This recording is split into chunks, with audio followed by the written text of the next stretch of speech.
ਵਾਹਿਗੁਰੂ ਜੀ ਕਾ ਖਾਲਸਾ ਵਾਹਿਗੁਰੂ ਜੀ ਕੀ ਫਤਿਹ।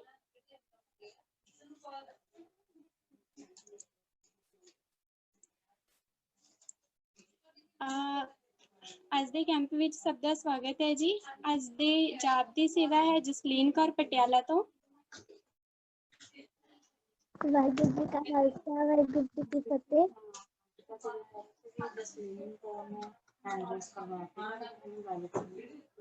ਇੱਕ ਓਂਕਾਰ ਸਤਿਨਾਮ ਕਰਤਾ ਪੁਰਖ ਨਿਰਭਉ ਨਿਰਵੈਰ ਅਕਾਲ ਮੂਰਤ ਅਜੂਨੀ ਗੁਰ ਪ੍ਰਸਾਦ। ਇੱਕ ਨਿਰਵੈਰ ਅਕਾਲ ਮੂਰਤ ਅਜੂਨੀ ਸੈਭੰ ਗੁਰ ਪ੍ਰਸਾਦ। ਇੱਕ ਓਂਕਾਰ ਸਤਿਨਾਮ ਕਰਤਾ ਪੁਰਖ ਨਿਰਭਉ ਨਿਰਵੈਰ ਅਕਾਲ ਮੂਰਤ ਅਜੂਨੀ ਸੈਭੰ ਗੁਰ ਪ੍ਰਸਾਦ। ਇੱਕ ਓਂਕਾਰ ਸਤਿਨਾਮ ਕਰਤਾ ਪੁਰਖ ਨਿਰਭਉ ਨਿਰਵੈਰ ਅਕਾਲ ਮੂਰਤ ਅਜੂਨੀ ਸੈਭੰ ਗੁਰ ਪ੍ਰਸਾਦ।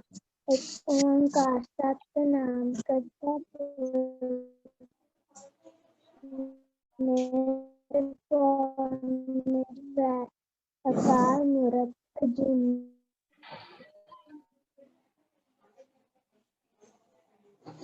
ਵਾਹਿਗੁਰੂ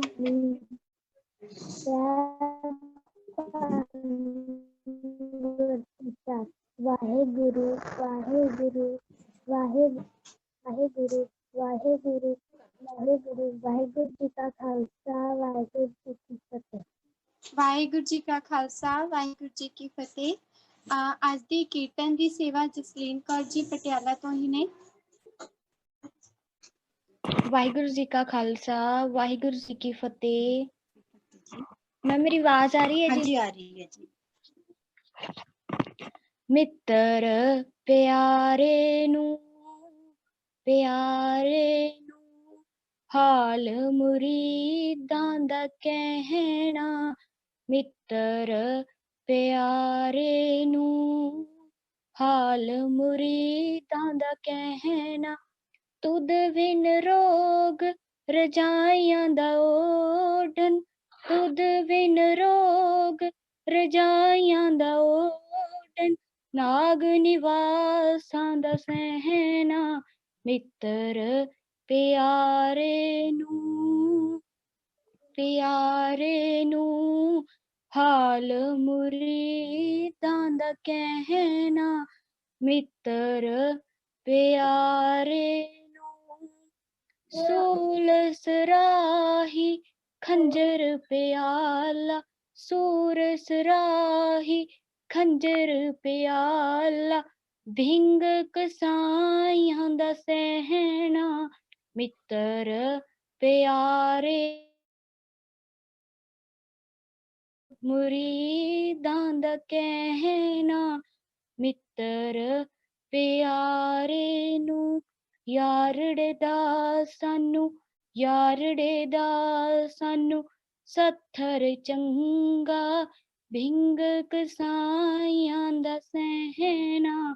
ਮਿੱਤਰ ਪਿਆਰੇ ਨੂੰ ਹਾਲ ਮੁਰੀਦਾਂ ਦਾ ਕਹਿਣਾ। ਮਿੱਤਰ ਪਿਆਰੇ ਨੂੰ ਵਾਹਿਗੁਰੂ ਜੀ ਕਾ ਖਾਲਸਾ ਵਾਹਿਗੁਰੂ ਜੀ ਕੀ ਫਤਿਹ ਜੀ। ਬਹੁਤ ਧੰਨਵਾਦ ਜੀ। ਤੇ ਹੁਣ ਕੈਂਪ ਦੀ ਆਰੰਭਤਾ ਕਰਨ ਜਾ ਰਹੇ ਹਾਂ ਜੀ। ਕੈਂਪ ਦੀ ਅੱਜ ਜੋ ਸਾਡੇ ਪਾਸ ਬੁਲਾਰੇ ਪਹੁੰਚੇ ਨੇ ਜੀ, ਸਰਦਾਰ ਅਮਰਜੀਤ ਸਿੰਘ ਜੀ, ਪ੍ਰਚਾਰਕ SGPC। ਸੋ ਉਹਨਾਂ ਦਾ ਸਵਾਗਤ ਕਰਦੇ ਹਾਂ ਤੇ ਉਹਨਾਂ ਨੂੰ ਬੇਨਤੀ ਕਰਦੇ ਹਾਂ ਕਿ ਬੱਚਿਆਂ ਦੇ ਨਾਲ ਵਿਚਾਰਾਂ ਦੀ ਸਾਂਝ ਪਾਣਗੇ ਜੀ। ਹਾਂਜੀ, ਵਾਹਿਗੁਰੂ ਜੀ ਕਾ ਖਾਲਸਾ ਵਾਹਿਗੁਰੂ ਜੀ ਕੀ ਫਤਿਹ। ਫਤਿਹ ਜੀ। ਸਭ ਤੋਂ ਪਹਿਲਾਂ ਤੇ ਮੈਂ ਇਹ ਸੰਸਥਾ ਦਾ ਬਹੁਤ ਧੰਨਵਾਦੀ ਹਾਂ ਜਿਨ੍ਹਾਂ ਨੇ ਮੈਨੂੰ ਵਿਸ਼ੇਸ਼ ਕਰਕੇ ਇੱਥੇ ਬੁਲਾਇਆ। ਮੇਰੀ ਆਵਾਜ਼ ਸਾਰਿਆਂ ਨੂੰ ਆ ਰਹੀ ਹੈ? ਹਾਂਜੀ ਹਾਂਜੀ, ਕਲੀਅਰ ਹੈ ਜੀ। ਸੋ ਮੈਂ ਵੇਖ ਰਿਹਾ ਕਿ ਬਹੁਤ ਛੋਟੇ ਬੱਚੇ ਆ ਜਿਹੜੇ ਜੁੜੇ ਹੋਏ ਆ। ਉਹ ਬਹੁਤ ਵਧੀਆ ਗੱਲ ਹੈ ਕਿ ਅੱਜ ਕਿਉਂਕਿ ਸਮਾਂ ਐਵੇਂ ਦਾ ਹੈ ਕਿ ਅਸੀਂ ਇਕੱਠੇ ਨਹੀਂ ਹੋ ਸਕਦੇ, ਪਰ ਇਹ ਕਿ ਜਿੱਥੇ ਕਿਤੇ ਵੀ, ਕਿਉਂਕਿ ਮੈਂ ਵੇਖ ਰਿਹਾ ਸੀ ਬਹੁਤ ਦੂਰੋਂ ਜਿਹੜੇ ਬੱਚੇ ਸੀਗੇ ਘਰ ਬੈਠੇ ਹੋਏ ਆ ਔਰ ਜੁੜੇ ਹੋਏ ਆ। ਔਰ ਬਹੁਤ ਵਧੀਆ ਗੱਲ ਹੈ ਕਿ ਇਹ ਜਿਵੇਂ ਗੁਰਮਤਿ ਦੀਆਂ ਕਲਾਸਾਂ ਜਿਹੜੀਆਂ ਸਾਨੂੰ ਗੁਰਮਤਿ ਦੀ ਕਲਾਸਾਂ ਜਿਹੜੀਆਂ ਮਿਲ ਰਹੀਆਂ ਇਹਦੇ ਨਾਲ ਜੁੜੇ ਹੋਏ ਆਪਾਂ। ਤੇ ਗੁਰੂ ਮਹਾਰਾਜ ਕਿਰਪਾ ਕਰਨ, ਸਾਰੇ ਬੱਚਿਆਂ ਦੇ ਸਿਰ ਤੇ ਮੇਰੇ ਭਰੇ ਹੱਥ ਰੱਖਣ। ਮੈਂ ਇਹੀ ਅਰਦਾਸ ਕਰਦਾ ਮਾਲਕ ਦੇ ਚਰਨਾਂ ਵਿੱਚ ਕਿ ਜਿਵੇਂ ਆਪ ਜੀ ਕਲਾਸ ਅਟੈਂਡ ਕਰ ਰਹੇ ਹੋ, ਇਹ ਕਲਾਸਾਂ ਗੁਰਮਤਿ ਦੀਆਂ ਕਲਾਸਾਂ, ਉਵੇਂ ਹੀ ਪਾਤਸ਼ਾਹ ਜਿਹੜੀ ਆ ਇਹ ਗੁਰਮਤਿ ਜਿਹੜੀ ਆ ਤੁਹਾਡੇ ਹਿਰਦੇ ਵਿੱਚ ਵੀ ਸੱਚੇ ਪਾਤਸ਼ਾਹ ਜੀ ਧਾਰਨ ਕਰਨ। ਸੋ ਅੱਜ ਦੀ ਕਲਾਸ ਜਿਹੜੀ ਆ ਮੈਨੂੰ ਜਿਹੜੇ ਦਿੱਤਾ ਗਿਆ ਟੌਪਿਕ ਹੈ ਉਹਦੇ ਵਿੱਚ ਆਪਾਂ ਰਹਿ ਕੇ ਮੈਂ ਤੁਹਾਡੇ ਨਾਲ ਗੱਲਾਂ ਕਰਨੀਆਂ, ਔਰ ਇੱਕ ਵੱਡੇ ਭਰਾ ਦੀ ਤਰ੍ਹਾਂ ਮੈਂ ਤੁਹਾਡੇ ਨਾਲ ਗੱਲਾਂ ਬਾਤਾਂ ਕਰਾਂਗਾ। ਠੀਕ ਹੈ, ਕੋਈ ਵੱਖਰਾ ਬੁਲਾਰੇ ਤੌਰ ਨਹੀਂ, ਸਿਰਫ ਇੱਕ ਵੱਡੇ ਵੀਰ ਵਾਂਗੂ, ਕਿਉਂਕਿ ਜਿਹੜੇ ਸਾਡੇ ਰਿਸ਼ਤਾ ਹੈ ਭੈਣ ਭਰਾ ਦਾ, ਇਹ ਸਭ ਤੋਂ ਬੈਸਟ ਰਿਸ਼ਤਾ ਹੈ। ਅਸੀਂ ਇਸ ਰਿਸ਼ਤੇ ਦੇ ਆਧਾਰ ਤੇ ਹੀ ਸਾਰੀਆਂ ਗੱਲਾਂ ਬਾਤਾਂ ਮੈਂ ਤੁਹਾਡੇ ਨਾਲ ਸਾਂਝ ਕਰਾਂਗਾ। ਸੋ ਆਓ ਸਭ ਤੋਂ ਪਹਿਲਾਂ ਸ਼ੁਰੂ ਕਰਨ ਤੋਂ ਪਹਿਲਾਂ ਗੁਰਫਤਿਹ ਦੀ ਸਾਂਝ ਪਾਈਏ। ਕੋਈ ਵੀ ਰਸਨਾਬਾਜ਼ੀ ਨਾ ਰਹੇ, ਜਿੱਥੇ ਕਿਤੇ ਵੀ ਹੱਥ ਦੋਵੇਂ ਜੁੜੇ ਹੋਣੇ ਚਾਹੀਦੇ ਆ। ਐਵੇਂ ਪਤਾ ਲੱਗ ਜਾਏਗਾ ਮੈਨੂੰ ਇੱਥੋਂ ਹੀ ਕਿ ਵਾਕਈ ਤੁਸੀਂ ਹੱਥ ਜੋੜੇ ਹੋ। ਹਾਂ, ਸ਼ਾਬਾਸ਼, ਬਹੁਤ ਦਿਖ ਰਹੇ। ਵਾਹਿਗੁਰੂ ਜੀ ਕਾ ਖਾਲਸਾ, ਵਾਹਿਗੁਰੂ ਜੀ ਕੀ ਫਤਿਹ। ਮਨਦੀਪ ਕੌਰ, ਹਾਂ ਦੇਖ ਪਿਆ ਹੱਥ ਤੇਰੇ ਮਨਦੀਪ। ਸੋ ਹੁਣ ਆਪਾਂ ਜਿਹੜੀ ਗੱਲਬਾਤ ਸ਼ੁਰੂ ਕਰਨ ਲੱਗੇ ਆ।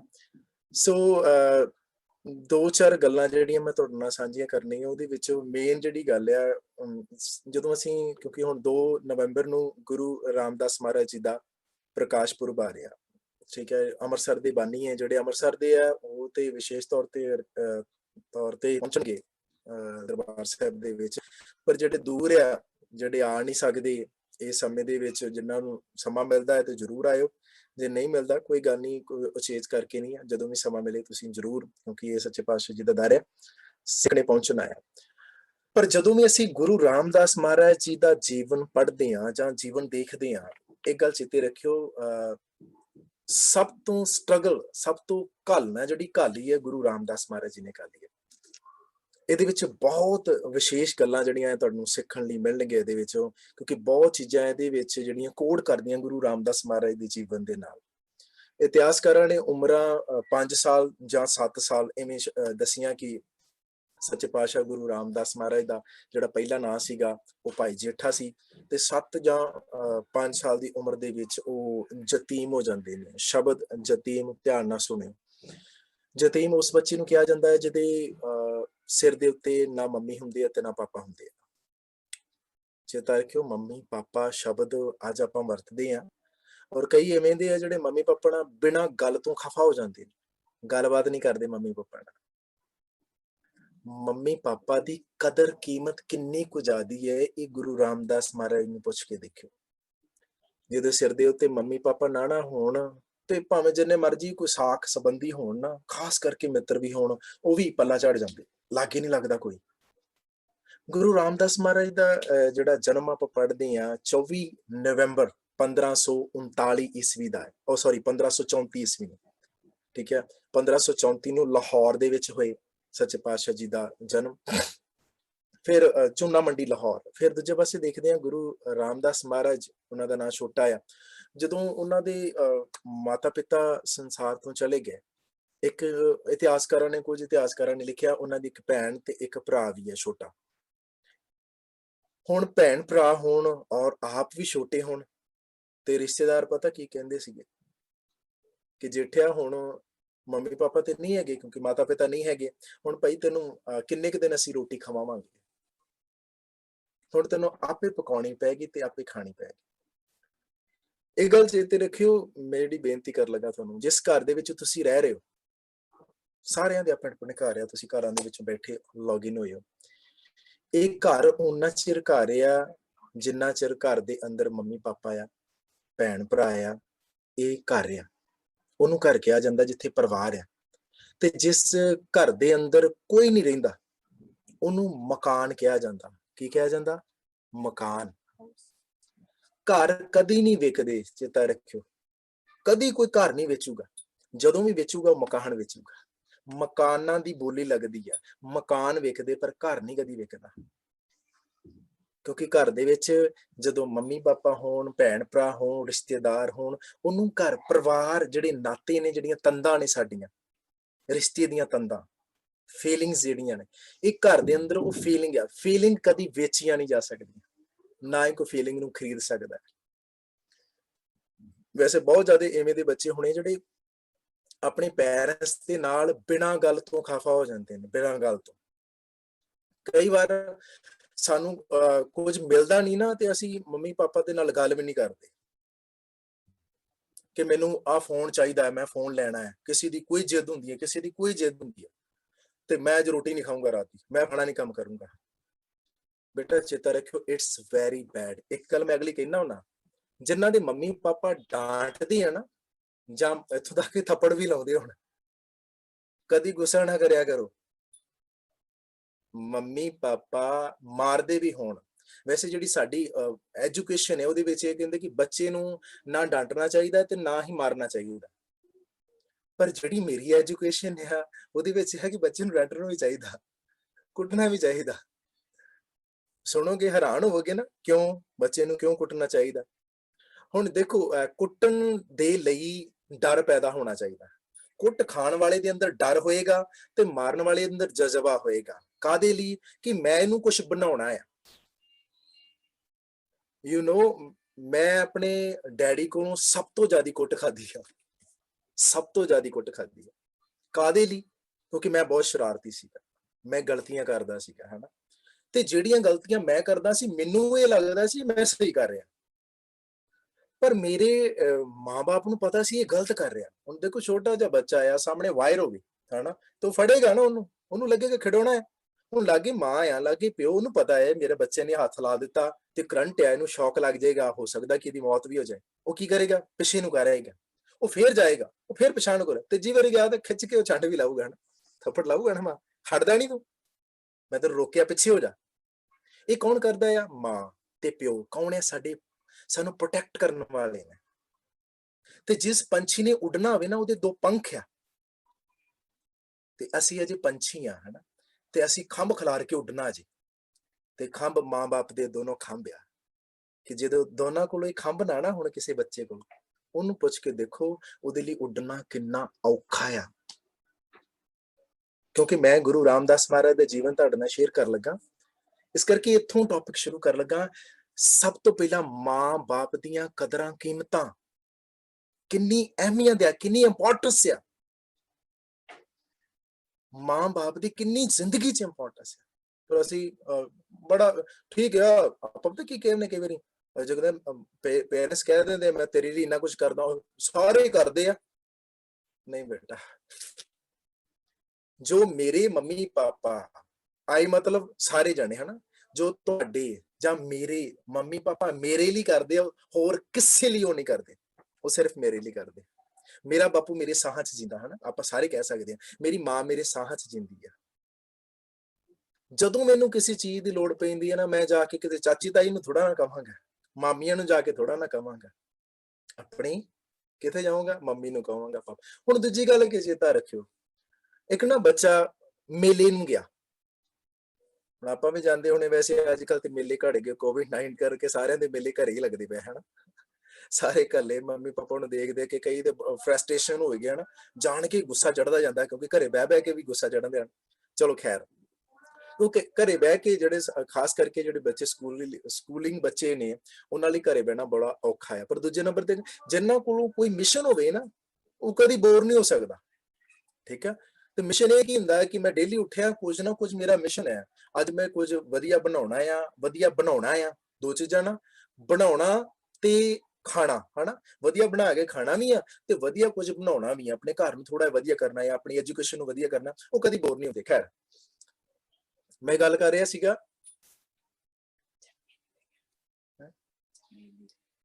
ਹਾਂ, ਮੈਂ ਗੱਲ ਕਰ ਰਿਹਾ ਸੀਗਾ ਜਦੋਂ ਬੱਚਾ ਮੇਲੇ ਤੇ ਗਿਆ, ਹਨਾ, ਇੱਕ ਬੱਚਾ ਮੇਲੇ ਤੇ ਗਿਆ, ਆਪਣੇ ਪੈਰੈਂਟਸ ਦੀ ਉਂਗਲ ਫੜੀ ਹੋਈ ਉਹਨੇ, ਹਨਾ, ਆਪਣੀ ਉਂਗਲ ਫੜੀ ਹੋਈ, ਤੇ ਡੈਡੀ ਮੈਂ ਆ ਝੂਟਾ ਲੈਣਾ, ਹਨਾ, ਇੱਥੇ ਮੈਂ ਝੂਟਾ ਲੈਣਾ, ਪਲੀਜ਼ ਮੈਨੂੰ ਲੈ ਦਿਓ। ਉਹ ਨਹੀਂ ਨਹੀਂ, ਡੈਡੀ ਕਹਿੰਦਾ ਨਹੀਂ, ਅੱਗੇ ਚੱਲ। ਅੱਗੇ ਆਉਂਦਾ, ਕਹਿੰਦਾ ਆ ਕਾਟਨ ਕੈਂਡੀ ਲੈ ਦਿਓ, ਉਹ ਕਹਿੰਦਾ ਨਹੀਂ ਨਹੀਂ, ਅੱਗੇ ਚੱਲ। ਅੱਗੇ ਜਾਂਦਾ, ਕਹਿੰਦਾ ਫਲਾਣੀ ਚੀਜ਼ ਲੈ ਦਿਓ, ਕੁਲਫੀ ਲੈ ਦਿਓ, ਮੈਨੂੰ ਆਈਸਕ੍ਰੀਮ ਲੈ ਦਿਓ, ਚਾਕਲੇਟ। ਡੈਡੀ ਕੁਛ ਨਹੀਂ ਲੈ ਕੇ ਦਿੰਦਾ। ਹੌਲੀ ਹੌਲੀ ਕੀ ਹੁੰਦਾ, ਉਹਦੀ ਨਾ ਉਂਗਲ ਛੁੱਟ ਜਾਂਦੀ ਆ, ਉਂਗਲ ਉਹਦੀ ਛੁੱਟ ਗਈ ਡੈਡੀ ਨੂੰ। ਹੁਣ ਉਹ ਇਕੱਲਾ ਉੱਥੇ ਖੜਾ, ਡੈਡੀ ਉਹਦਾ ਅੱਗੇ ਨਿਕਲ ਗਿਆ, ਉਹਨੇ ਉਂਗਲ ਫੜੀ ਸੀਗੀ, ਤੇ ਉਂਗਲ ਫੜਨ ਦੇ ਨਾਲ ਕੀ ਹੋਇਆ, ਹੁਣ 4 ਚੁਫੇਰੇ ਡੈਡੀ ਦੇਖਦਾ ਨਹੀਂ। ਹੁਣ ਅੱਖਾਂ ਦੇ ਵਿੱਚੋਂ ਕੀ ਵਗਣਾ ਸ਼ੁਰੂ ਹੋ ਗਿਆ? ਪਾਣੀ, ਰੋਣਾ ਸ਼ੁਰੂ ਹੋ ਗਿਆ। ਹੁਣ ਲਾਗੋ ਚਾਗੋ ਦੇਖਿਆ ਕਿਸੇ ਨੇ, ਯਾਰ ਬੱਚਾ ਰੋ ਰਿਹਾ, ਉਹ ਕਿਸੇ ਨੇ ਚੁੱਕ ਕੇ ਮੋਢੇ ਲਾ, ਉਹ ਤੇ ਨਾ ਚੁੱਪ ਕਰ ਜਾ, ਚੁੱਪ ਕਰ, ਉਹ ਰੋਈ ਜਾ ਰਿਹਾ। ਕਿਸੇ ਨੇ ਕਿਹਾ ਅਰੇ ਚਾਕਲੇਟ ਲੈ ਲਾ, ਚਾਕਲੇਟ ਲੈ ਲਾ, ਖਾਏਗਾ ਚਾਕਲੇਟ? ਨਹੀਂ ਨਹੀਂ ਕਹਿੰਦਾ ਨਹੀਂ ਚਾਕਲੇਟ ਨਹੀਂ ਚਾਹੀਦੀ। ਕੀ ਚਾਹੀਦਾ? ਡੈਡੀ ਚਾਹੀਦਾ। ਚਲਾ ਤੈਨੂੰ 2 ਮਿੰਟ ਲੱਭਨੇ ਨੇ ਡੈਡੀ, ਆ ਝੂਟੇ ਲੈ ਲਾ, ਥੋੜੇ ਝੂਟੇ ਲੈ ਲਾ ਤੂੰ ਵੀ। ਨਹੀਂ ਨਹੀਂ ਮੈਨੂੰ ਝੂਟੇ ਵੀ ਨਹੀਂ ਚਾਹੀਦੇ, ਮੈਨੂੰ ਕੀ ਚਾਹੀਦਾ? ਮੈਨੂੰ ਡੈਡੀ ਚਾਹੀਦਾ। ਹੁਣ ਉਹ ਸਾਰੀਆਂ ਚੀਜ਼ਾਂ ਕਾਟਨ ਕੈਂਡੀ ਵਰਗੀਆਂ ਜਿਹੜੀਆਂ ਚੀਜ਼ਾਂ ਉਹਨੂੰ ਬਹੁਤ ਕੀਮਤੀ ਲੱਗਦੀਆਂ ਸੀ, ਵਧੀਆ ਲੱਗਦੀਆਂ ਸੀ, ਉਹ ਵੀ ਨਹੀਂ ਖਾ ਰਿਹਾ। ਕੀ ਖਾ ਰਿਹਾ? ਇੱਕੋ ਚੀਜ਼ ਮੰਗ ਰਿਹਾ, ਮੈਨੂੰ ਮੇਰਾ ਡੈਡੀ ਲਿਆ ਦਿਓ। ਲੱਭਦਿਆਂ ਡੈਡੀ ਲੱਭ ਗਿਆ।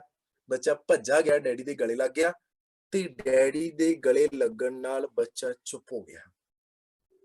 ਇੰਨੀਆਂ ਚੀਜ਼ਾਂ ਦੇਣ ਤੋਂ ਬਾਅਦ ਬੱਚਾ ਚੁੱਪ ਨਹੀਂ ਹੋਇਆ, ਪਰ ਡੈਡੀ ਕੋਲੋਂ ਕਿਹੜੀ ਚੀਜ਼ ਸੀ ਜਿਹੜਾ ਬੱਚਾ ਡੈਡੀ ਦੇ ਗਲੇ ਲੱਗਣ ਨਾਲ ਚੁੱਪ ਹੋ ਗਿਆ? ਉਹ ਹੈ ਫੀਲਿੰਗਸ। ਕਿਉਂਕਿ ਉਹਨੂੰ ਪਤਾ ਆ ਮੈਨੂੰ ਪ੍ਰੋਟੈਕਟ ਕਰਨ ਵਾਲਾ ਮੇਰਾ ਡੈਡ ਹੈ, ਮੇਰੀ ਮਾਂ ਮੈਨੂੰ ਪ੍ਰੋਟੈਕਟ ਕਰ ਸਕਦੀ ਹੈ। ਬੱਚਾ ਰੋਂਦਾ ਹੋਵੇ ਨਾ ਛੋਟਾ ਜਿਹਾ, ਕਿਸੇ ਕੋ ਚੁੱਪ ਨਹੀਂ ਹੋਏਗਾ। ਜਦੋਂ ਆਪਣੀ ਮਾਂ ਨੂੰ ਵੇਖ ਲੂਗੀ, ਮਾਂ ਨੂੰ ਚੁੱਕ ਲੇਗੀ ਨਾ, ਤੇ ਬੱਚਾ ਚੁੱਪ ਹੋ ਜਾਏਗਾ। ਕੀ ਆ? ਮਾਂ ਦੇ ਅੰਦਰ ਉਹ ਫੀਲਿੰਗਸ ਆ। ਬੱਚੇ ਨੂੰ ਪਤਾ ਇਹ ਮੈਨੂੰ ਪ੍ਰੋਟੈਕਟ ਕਰ ਸਕਦੀ ਆ। ਗੁਰੂ ਰਾਮਦਾਸ ਸਾਹਿਬ ਮਹਾਰਾਜ ਜੀ ਕੋਲੋਂ ਦੋਨੋਂ ਚੀਜ਼ਾਂ ਨਹੀਂ ਸੀ ਹੈਗੀਆਂ ਬੇਟਾ। ਇੱਕ ਵਾਰੀ ਜਿੱਥੇ ਬੈਠੇ ਨਾ ਆਖੋ ਧੰਨ ਗੁਰੂ ਰਾਮਦਾਸ ਸਾਹਿਬ ਮਹਾਰਾਜ, ਉਹਨਾਂ ਕੋਲ ਦੋਨੋਂ ਚੀਜ਼ਾਂ ਨਹੀਂ ਸੀ ਹੈਗੀਆਂ। ਅੱਜ ਸਾਡੇ ਕੋਲ ਦੋਨੋਂ ਚੀਜ਼ਾਂ ਹੈਗੀਆਂ, ਪਰ ਉਹਦੀ ਕਦੀ ਇਸ ਤਰ੍ਹਾਂ ਕੀਤਾ, ਕਦੀ ਸਵੇਰੇ ਉੱਠੇ ਮੰਮਾ ਨੂੰ ਕੁੱਟ ਕੇ ਹੱਗ ਕੀਤੀ ਹੋਵੇ, ਮਮਾ ਆਈ ਲਵ ਯੂ, ਕੁੱਟ ਕੇ। ਡੈਡ ਆਏ ਹੁਣ ਬਾਹਰੋਂ, ਡੈਡੀ ਆਈ ਲਵ ਯੂ, ਕੁੱਟ ਕੇ ਹੱਗ ਕੀਤੀ ਹੋਵੇ? ਨਹੀਂ ਕੀਤੀ ਆਪਾਂ, ਕਿਉਂਕਿ ਆਪਾਂ ਸਮਝਦੇ ਠੀਕ ਹੈ, ਨਾਰਮਲ ਚੀਜ਼ਾਂ ਹੈ ਹਨਾ। ਮੰਮੀ ਪਾਪਾ ਠੀਕ ਹੈ, ਆਪਾਂ ਮੰਗੀ ਕਿਤਾਬ, ਮੰਗੀ ਪੈਨਸਲ, ਮੰਗੇ ਸਭ ਕੁਝ ਲਿਆਤਾ। ਡੈਡੀ ਬਾਹਰੋਂ ਆਇਆ ਕਿ ਤੂੰ ਕੰਮ ਤੋਂ ਹਨਾ, ਕਦੀ ਫੀਲ ਕਰਕੇ ਦੇਖੋ, ਬੰਦਾ ਘਰੋਂ ਬਾਹਰ ਗਿਆ, ਕਈ ਇਹੋ ਜਿਹੀਆਂ ਗੱਲਾਂ ਸੁਣਨ ਨੂੰ ਮਿਲਦੀਆਂ। ਉਹ ਡੈਡ ਆ ਗਿਆ, ਮੇਰਾ ਰੱਬ ਆ ਗਿਆ, ਮੈਂ ਘੁੱਟ ਕੇ ਆਪਣੇ ਡੈਡ ਨੂੰ। ਅੱਧੀ ਥਕਾਵਟ ਡੈਡੀ ਦੀ ਉੱਥੇ ਲੱਥ ਜਾਂਦੀ ਹੈ। ਅੱਧੀ ਥਕਾਵਟ ਜਦੋਂ ਭੱਜ ਕੇ ਉਹਦੀ ਧੀ, ਉਹਦਾ ਪੁੱਤ ਉਹਦੇ ਗਲੇ ਲੱਗ ਜਾਂਦਾ ਹਨਾ।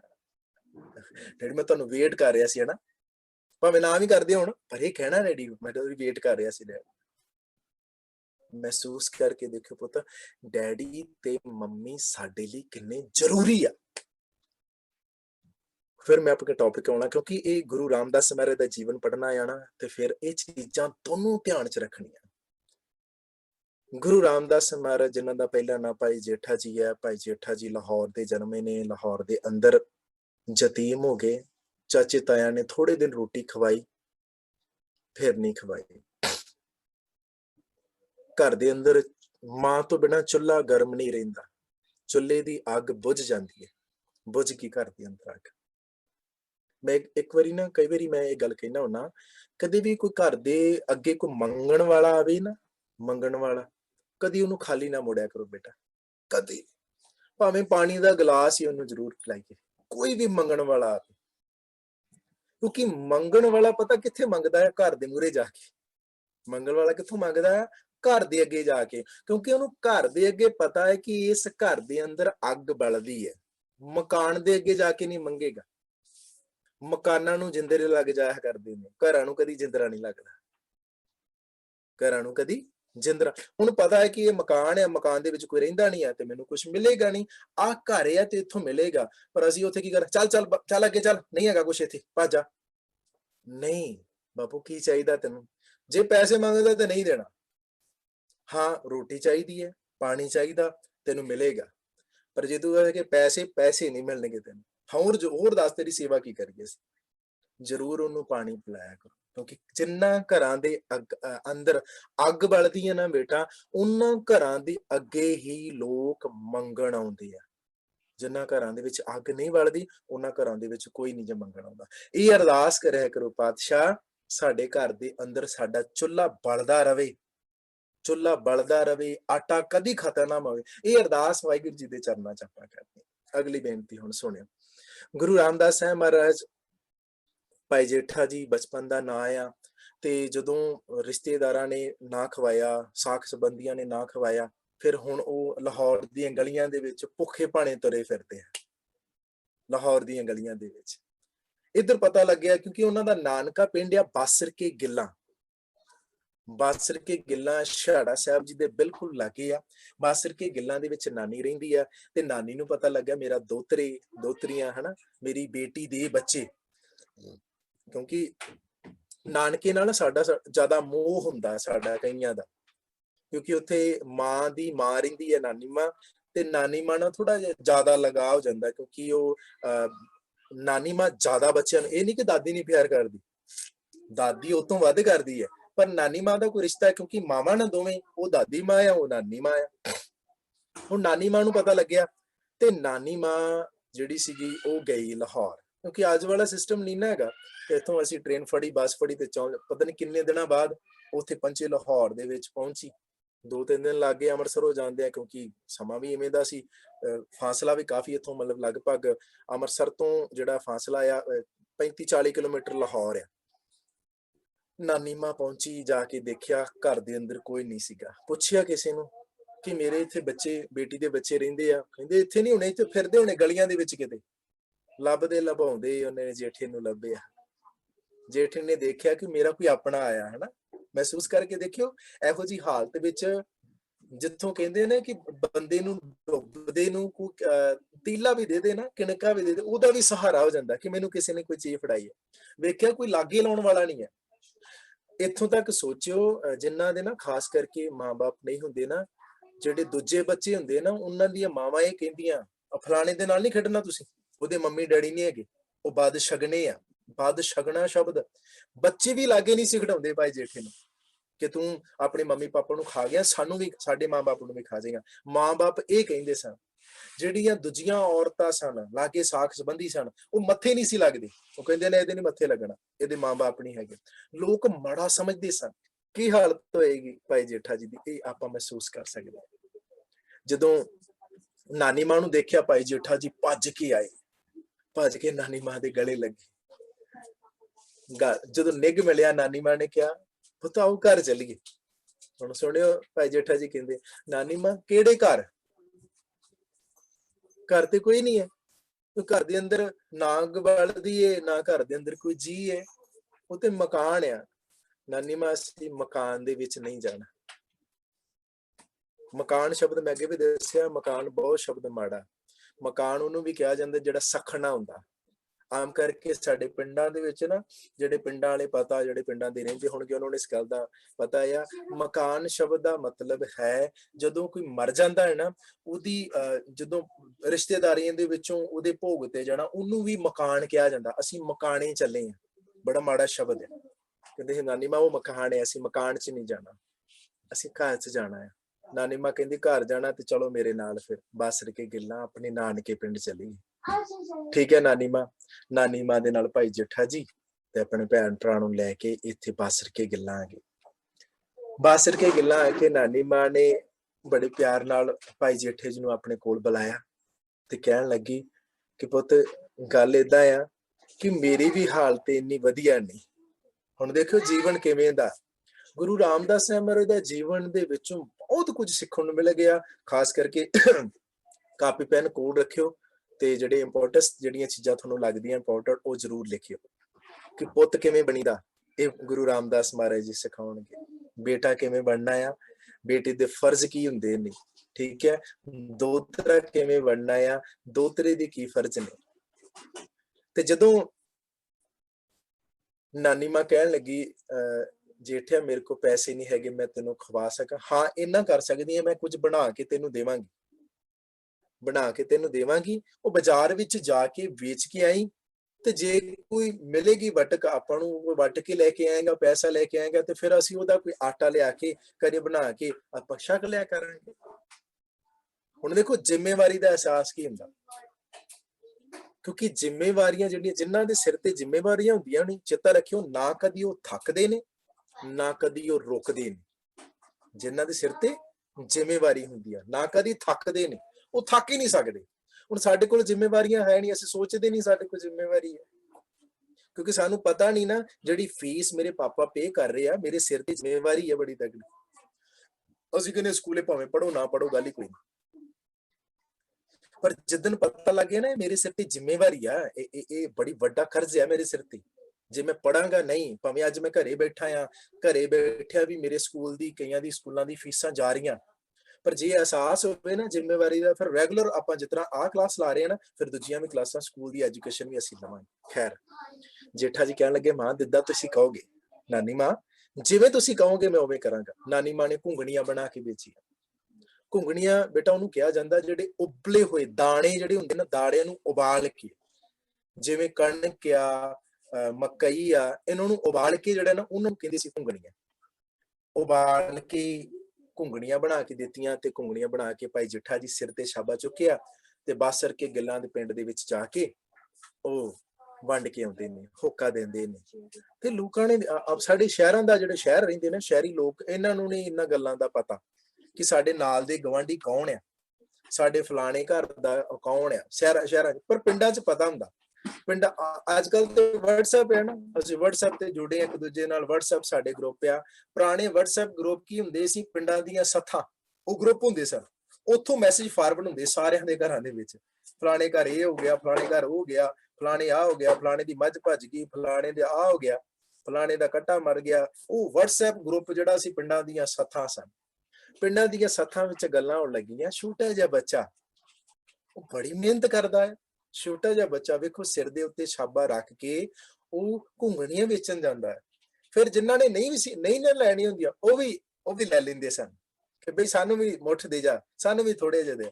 ਉਹ ਫਿਰ ਪਹਿਲਾਂ ਸਵੇਰੇ ਜਾ ਕੇ ਸ਼ਾਮਾਂ ਨੂੰ ਮੁੜਨਾ। ਹੁਣ ਕੀ ਹੋ ਗਿਆ? ਹੌਲੀ ਹੌਲੀ ਵਾਕ ਵੀ ਸ਼ੁਰੂ ਹੋ ਗਈ। ਕਿਉਂਕਿ ਮਿਹਨਤ ਦੇਖੋ, ਜਿਹੜੇ ਬੱਚੇ ਮਿਹਨਤ ਕਰਦੇ ਆ ਨਾ, ਤੇ ਮਿਹਨਤ ਰੱਬ ਵੀ ਬੜਾ ਖੁਸ਼ ਹੁੰਦਾ।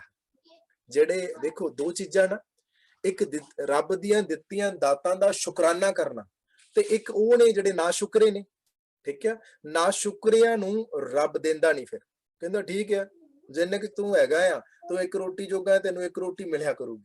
ਪਰ ਕਈ ਐਵੇਂ ਦੇ ਹੁੰਦੇ ਨੇ, ਉਹ ਆਪਣਾ ਵੀ ਢਿੱਡ ਭਰਦੇ ਨੇ, ਆਪਣੇ ਪਰਿਵਾਰ ਦਾ ਵੀ ਭਰਦੇ ਨੇ। ਰੱਬ ਇੰਨਾ ਕੁ ਜ਼ਿਆਦਾ ਉਹਨੂੰ ਮਿਹਨਤ ਕਰਨ ਵਾਲਾ ਬਣਾ ਦਿੰਦਾ। ਫਿਰ ਕਹਿੰਦਾ ਹੁਣ ਕੱਲਾ ਬਾਪੂ ਹੈ ਨਾ, ਸਾਰੇ ਟੱਬਰ ਨੂੰ ਪਾਲਦਾ। ਕਈ ਵਾਰੀ ਇਤਨਾ ਦਾ ਆ ਜਾਂਦਾ ਨਾ, ਬਾਪੂ ਦੀ ਹਿੰਮਤ ਹਾਰ ਜਾਂਦੀ ਹੈ। ਰੱਬ ਕਹਿ ਦਿੰਦਾ ਕਿ ਲੈ, ਤੇਰੇ ਪੁੱਤ ਨੂੰ ਮੈਂ ਤਿਆਰ ਕਰ ਦਿੰਦਾ ਹੁੰਦਾ, ਇਹ ਤੇਰੇ ਨਾਲ ਮਿਹਨਤ ਕਰੇਗਾ। ਹੁਣ ਉਹ ਪਿਓ ਪੁੱਤ ਦੋਨੋਂ ਮਿਹਨਤ ਕਰਦੇ ਆ। ਇਹ ਰੱਬ ਮਿਹਨਤ ਨੂੰ ਫਲ ਲਾਉਂਦਾ। ਮਿਹਨਤ ਕਰਨੀ ਸ਼ੁਰੂ ਹੋ ਗਈ। ਮਿਹਨਤ ਕਰਦੇ ਆ ਪਿੰਡ ਦੇ ਵਿੱਚ 4 ਚੁਫੇਰੇ ਪਤਾ ਲੱਗ ਗਿਆ ਕਿ ਆ ਫਲਾਣਾ ਆ ਸਾਡੇ ਪਿੰਡ ਦਾ ਦੋਹਤਾ ਆ। ਹੁਣ ਇਹ ਪਿੰਡ ਜਿਹੜਾ ਹੈ ਨਾ, ਬਾਸਰ ਕੇ ਗਿੱਲਾਂ, ਚੇਤਾ ਰੱਖਿਓ ਬੇਟਾ, ਤੀਜੇ ਪਾਤਸ਼ਾਹ ਜੀ ਦਾ ਜਨਮ ਅਸਥਾਨ ਹੈ। ਗੁਰੂ ਅਮਰਦਾਸ ਸਾਹਿਬ ਜੀ ਦਾ ਇਹ ਜਨਮ ਸਥਾਨ ਹੈ। ਇੱਥੇ ਤੀਜੇ ਪਾਤਸ਼ਾਹ ਜੀ ਦਾ ਜਨਮ ਹੋਇਆ, ਗੁਰੂ ਅਮਰਦਾਸ ਸਾਹਿਬ ਜੀ ਦਾ। ਹੁਣ ਗੁਰੂ ਅਮਰਦਾਸ ਸਾਹਿਬ ਜੀ ਅਜੇ ਗੁਰੂ ਨਹੀਂ ਸੀ ਬਣੇ। ਉਹ ਜਾਂਦੇ ਸੀ ਖਡੂਰ ਸਾਹਿਬ ਦੂਜੇ ਪਾਤਸ਼ਾਹ ਦੀ ਸੇਵਾ ਦੇ ਵਿੱਚ। ਪਰ ਜਦੋਂ ਕਿਤੇ ਸਮਾਂ ਲੱਗਣਾ, ਉਹਨਾਂ ਨੇ ਪਿੰਡ ਵਿੱਚ ਆਉਣਾ, ਤੇ ਪਿੰਡ ਵਿੱਚ ਉਹਨਾਂ ਨੇ ਵੇਖਿਆ ਚਰਚੇ ਬੜੇ ਚੱਲ ਰਹੇ ਸਨ। ਛੋਟਾ ਜਿਹਾ ਬੱਚਾ ਬੜੀ ਮਿਹਨਤ ਕਰਦਾ ਹੈ, ਛੋਟਾ ਜਿਹਾ ਬੱਚਾ ਬੜੀ ਮਿਹਨਤ ਕਰਦਾ ਹੈ। ਮੈਂ ਤੁਹਾਨੂੰ ਇਹ ਤਾਂ ਗੱਲਾਂ ਨਾਲ ਦੱਸ ਰਿਹਾ ਬੇਟਾ, ਜਿਹੜੇ ਬੱਚੇ ਮਿਹਨਤ ਕਰਦੇ ਨੇ, ਤੇ ਮਿਹਨਤ ਕਰਨ ਵਾਲਿਆਂ ਨੂੰ ਜਿਹਦਾ ਫਲ ਆ ਉਹ ਵੀ ਬੜਾ ਜ਼ਿਆਦਾ ਮਿਲਦਾ। ਹਾਂ, ਜਿਨ੍ਹਾਂ ਨੇ ਥੋੜੀ ਮਿਹਨਤ ਕੀਤੀ ਉਹਨੂੰ ਥੋੜਾ ਜਿਹਾ ਫਲ ਮਿਲ ਜਾਂਦਾ, ਪਰ ਜਿਹੜੇ ਜ਼ਿਆਦਾ ਮਿਹਨਤ ਕਰਦੇ ਆ, ਜਿਨ੍ਹਾਂ ਨੂੰ ਪਤਾ ਆ ਸਟਰਗਲ ਕਰਨੀ ਬਹੁਤ ਜ਼ਰੂਰੀ ਆ, ਤੇ ਸੱਚ ਹੈ ਉਹਨਾਂ ਨੂੰ ਫਲ ਵੀ ਓਨਾ ਜ਼ਿਆਦਾ ਮਿਲਦਾ। ਹੁਣ ਜਿਹਦੇ ਕੋਲ 1 ਰੁਪਈਆ, ਉਹਨੂੰ 1 ਰੁਪਏ ਦੀ ਇੱਕ ਟੌਫੀ ਮਿਲਣੀ। ਹੁਣ ਜਿਹਦੇ ਕੋਲ 10 ਰੁਪਏ ਹੈ, ਉਹਨੂੰ 10 ਰੁਪਏ ਦੀਆਂ 10 ਟੌਫੀਆਂ ਮਿਲਣੀਆਂ, ਕਿਉਂਕਿ ਮਿਹਨਤ ਹੈ ਨਾ। ਹੁਣ ਜਿਨ੍ਹਾਂ ਨੇ ਥੋੜੀ ਮਿਹਨਤ ਕੀਤੀ, ਥੋੜਾ ਜਿਹਾ ਪੜ੍ਹਿਆ, ਥੋੜਾ ਜਿਹਾ ਪੜ੍ਹ ਕੇ ਉਹਨਾਂ ਕੇ ਪੇਪਰ ਦਿੱਤਾ, ਹਾਂ 35% ਉਹਨਾਂ ਨੂੰ ਪਾਸ ਮਾਰਕਿੰਗ ਮਿਲ ਗਏ। ਹੁਣ ਇੱਕ ਬੱਚਾ ਹੈ ਜਿਹੜਾ ਮਿਹਨਤ ਇੰਨੀ ਕਰਦਾ ਹੈ, ਐਜੂਕੇਸ਼ਨ ਨੂੰ ਆਪਣਾ ਜੀਵਨ ਬਣਾ ਲੈਂਦਾ, ਉਹਨੂੰ ਫਲ ਵੀ ਉਹਨਾਂ ਮਿਲੇਗਾ ਨਾ।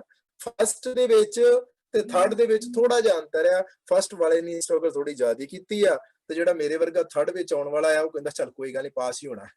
ਜੀਵਨ ਦੇ ਵਿੱਚ ਗੱਲ ਚੇਤੇ ਰੱਖਿਓ, ਕਦੀ ਥਰਡ ਵਾਲੇ ਨੂੰ ਨਹੀਂ ਵੇਖਣਾ, ਹਮੇਸ਼ਾ ਫਸਟ ਵਾਲੇ ਨੂੰ ਵੇਖਣਾ, ਜਿਹੜਾ ਫਸਟ ਤੇ ਆਉਂਦਾ ਹੈ, ਜਿਹੜਾ ਫਸਟ ਰੈਂਕ ਹੈ, ਜਿਹੜਾ ਫਸਟ ਪੋਜੀਸ਼ਨ ਹੈ। ਫਸਟ ਪੋਜੀਸ਼ਨ ਅਸੀਂ ਸਾਹਮਣੇ ਰੱਖਾਂਗੇ, ਸਾਡੇ ਜੀਵਨ 'ਚ ਹਮੇਸ਼ਾ ਚੜ੍ਹਦੀ ਕਲਾ ਮਿਲੇਗੀ। ਤਾਈਓ ਸਾਨੂੰ ਚੜ੍ਹਦੀ ਕਲਾ ਮਿਲੀ ਹੈ ਨਾ। ਗੁਰੂ ਸਾਹਿਬ ਜੀ ਨੇ ਇਹੋ ਕਿਹਾ, ਨਾਨਕ ਨਾਮ ਚੜ੍ਹਦੀ ਕਲਾ। ਹਮੇਸ਼ਾ ਢਹਿੰਦੀ ਕਲਾ ਹੈ ਹੀ ਨਹੀਂ ਸਾਡੇ ਜੀਵਨ 'ਚ। ਇਸ ਕਰਕੇ ਅਸੀਂ ਚੜ੍ਹਦੀ ਕਲਾ ਨੂੰ ਵੇਖਣਾ ਹੈ, ਢਹਿੰਦੀ। ਅਸੀਂ ਅਕਸਰ ਪਤਾ ਕੀ ਕਰਦੇ ਹਾਂ, ਜਦੋਂ ਕੋਈ ਗੱਲ ਹੁੰਦੀ ਹੈ ਨਾ, ਫਲਾਣੇ ਨੇ ਆਹ ਕਰ ਦਿੱਤਾ, ਨਹੀਂ, ਅਸੀਂ ਉਹਨੂੰ ਨਹੀਂ ਦੇਖਣਾ। ਅਸੀਂ ਉਹਨੂੰ ਦੇਖਣਾ ਆ ਜਿਹੜੇ ਸਾਡੇ ਵੱਡੇ ਬਾਬੇ ਨੇ, ਸਾਹਿਬਜ਼ਾਦਾ ਅਜੀਤ ਸਿੰਘ, ਸਾਹਿਬਜ਼ਾਦਾ ਜੁਝਾਰ ਸਿੰਘ, ਸਾਹਿਬਜ਼ਾਦਾ ਜ਼ੋਰਾਵਰ ਸਿੰਘ, ਸਾਹਿਬਜ਼ਾਦਾ ਫਤਿਹ ਸਿੰਘ। ਕਦੀ ਅਸੀਂ ਉਹਨਾਂ ਤੋਂ ਥੱਲੇ ਵੱਲ ਝਾਤੀ ਨਹੀਂ ਮਾਰਨੀ ਆ, ਸਾਡੇ ਫਲਾਣੇ ਪਿੰਡ ਦਾ ਕਰ ਦਿੱਤਾ ਉਹਨੇ, ਆਪਾਂ ਉਹਨਾਂ ਨੂੰ ਦੇਖਣਾ ਨਹੀਂ ਹੈ। ਆਪਾਂ ਹਮੇਸ਼ਾ ਪੋਜ਼ਿਟਿਵ ਸੋਚ ਵਾਲਿਆਂ ਨੂੰ ਵੇਖਣਾ ਹੈ। ਸਾਡੇ ਆਈਡਲ ਕੌਣ ਹੈ, ਅਸੀਂ ਉਹਨਾਂ ਨੂੰ ਤੱਕਣਾ। ਹੁਣ ਦੇਖੋ, ਜਦੋਂ ਐਵੇਂ ਦੇ ਬੱਚੇ ਮਿਹਨਤ ਕਰਦੇ ਨੇ, ਤੇ ਲੋਕ ਐਗਜ਼ਾਮਪਲਸ ਦਿੰਦੇ ਨੇ ਆਪਣੇ ਬੱਚੇ ਨੂੰ, ਫਲਾਣੇ ਬੱਚੇ ਵਰਗਾ ਬਣ, ਕਿੰਨੀ ਮਿਹਨਤ ਕਰਦਾ ਹੈ, ਆਪਣੇ ਮਾਂ-ਬਾਪ ਦਾ ਨਾਮ ਰੋਸ਼ਨ ਕਰਦਾ, ਤੂੰ ਕਿਉਂ ਨਹੀਂ ਕਰਦਾ। ਇਵੇਂ ਦੇ ਆਈਡੀਅਲ ਬਣਨਾ ਤੁਸੀਂ, ਇਵੇਂ ਦੇ ਆਈਡੀਅਲ। ਹੁਣ ਚਰਚੇ ਹੋਣ ਲੱਗੇ ਭਾਈ ਜੇਠਾ ਜੀ ਦੇ 4 ਚੁਫੇਰੇ, ਤੇ ਚਰਚੇ ਹੋਣ ਨਾਲ ਜਦੋਂ ਗੁਰੂ ਅਮਰਦਾਸ ਸਾਹਿਬ ਜੀ ਪਿੰਡ ਵਿੱਚ ਆਏ, ਉਹਨਾਂ ਨੇ ਵੀ ਸੁਣਿਆ, ਵਾਹ ਕਮਾਲ ਹੈ ਜੀ, ਇਵੇਂ ਦਾ ਬੱਚਾ। ਕਿਉਂਕਿ ਸ਼ਹਿਰਾਂ ਦੇ ਵਿੱਚ ਚਰਚੇ ਘੱਟ ਆ ਤੇ ਪਿੰਡਾਂ 'ਚ ਚਰਚੇ ਬਹੁਤ ਛੇਤੀ ਹੋ ਜਾਂਦੇ। ਪਰ ਹੁਣ ਅੱਜ ਦੀ ਡੇਟ ਦੇ ਵਿੱਚ ਸਾਡੇ ਪਿੰਡ ਵੀ ਸ਼ਹਿਰ ਬਣ ਚੁੱਕੇ ਨੇ, ਪੁਰਾਣੇ ਵਰਗੇ ਸ਼ਹਿਰ ਨਹੀਂ ਰਹਿ ਚੁੱਕੇ, ਕਿਉਂਕਿ ਉਹ ਸੱਥਾਂ ਵੀ ਖਤਮ ਹੋ ਗਈਆਂ, ਉਹ ਸਾਡੀ ਗਰੁੱਪ ਵੀ ਖਤਮ ਹੋ ਗਏ। ਜਦੋਂ ਦਾ ਆ ਪਵਾੜੇ ਦੀ ਜੜ ਸਾਡੇ ਹੱਥ 'ਚ ਆ ਗਈ ਹੈ, ਸਾਡੀਆਂ ਗੇਮਸ ਖਤਮ ਹੋ ਗਈਆਂ, ਆਊਟਡੋਰ ਗੇਮ ਖਤਮ ਹੋ ਗਿਆ, ਇਹਨੇ ਸਭ ਕੁਝ ਜਿਹੜਾ ਹੈ ਉਹ ਕੈਦ ਕਰਕੇ ਰੱਖ ਦਿੱਤਾ। ਬੱਚਾ ਆਪਣੇ ਘਰ ਦੇ ਕਮਰੇ ਦੇ ਵਿੱਚ ਹੀ ਬੈਠ ਕੇ ਗੇਮਾਂ ਖੇਡਦਾ ਆ, ਕਮਰੇ 'ਚ ਬੈਠ ਕੇ ਗਰੁੱਪ ਚੈਟਿੰਗ ਹੁੰਦੀ ਆ, ਅਸੀਂ ਕਮਰੇ 'ਚ ਬੈਠ ਕੇ ਐਕਸਰਸਾਈਜ਼ ਕਰਦੇ ਆ, ਬਸ ਇਹਨੇ ਸਭ ਕੁਝ ਸਾਡਾ ਖਤਮ ਕਰ ਦਿੱਤਾ। ਪਰ ਪੁਰਾਣੇ ਸਮੇਂ 'ਚ ਇਹ ਨਹੀਂ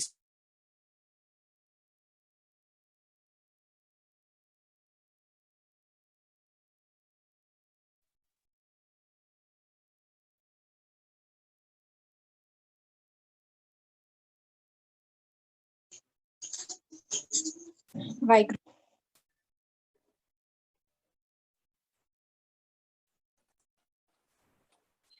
ਵਾਹਿਗੁਰੂ ਜੀ। ਹਾਂਜੀ ਹਾਂਜੀ ਹਾਂਜੀ।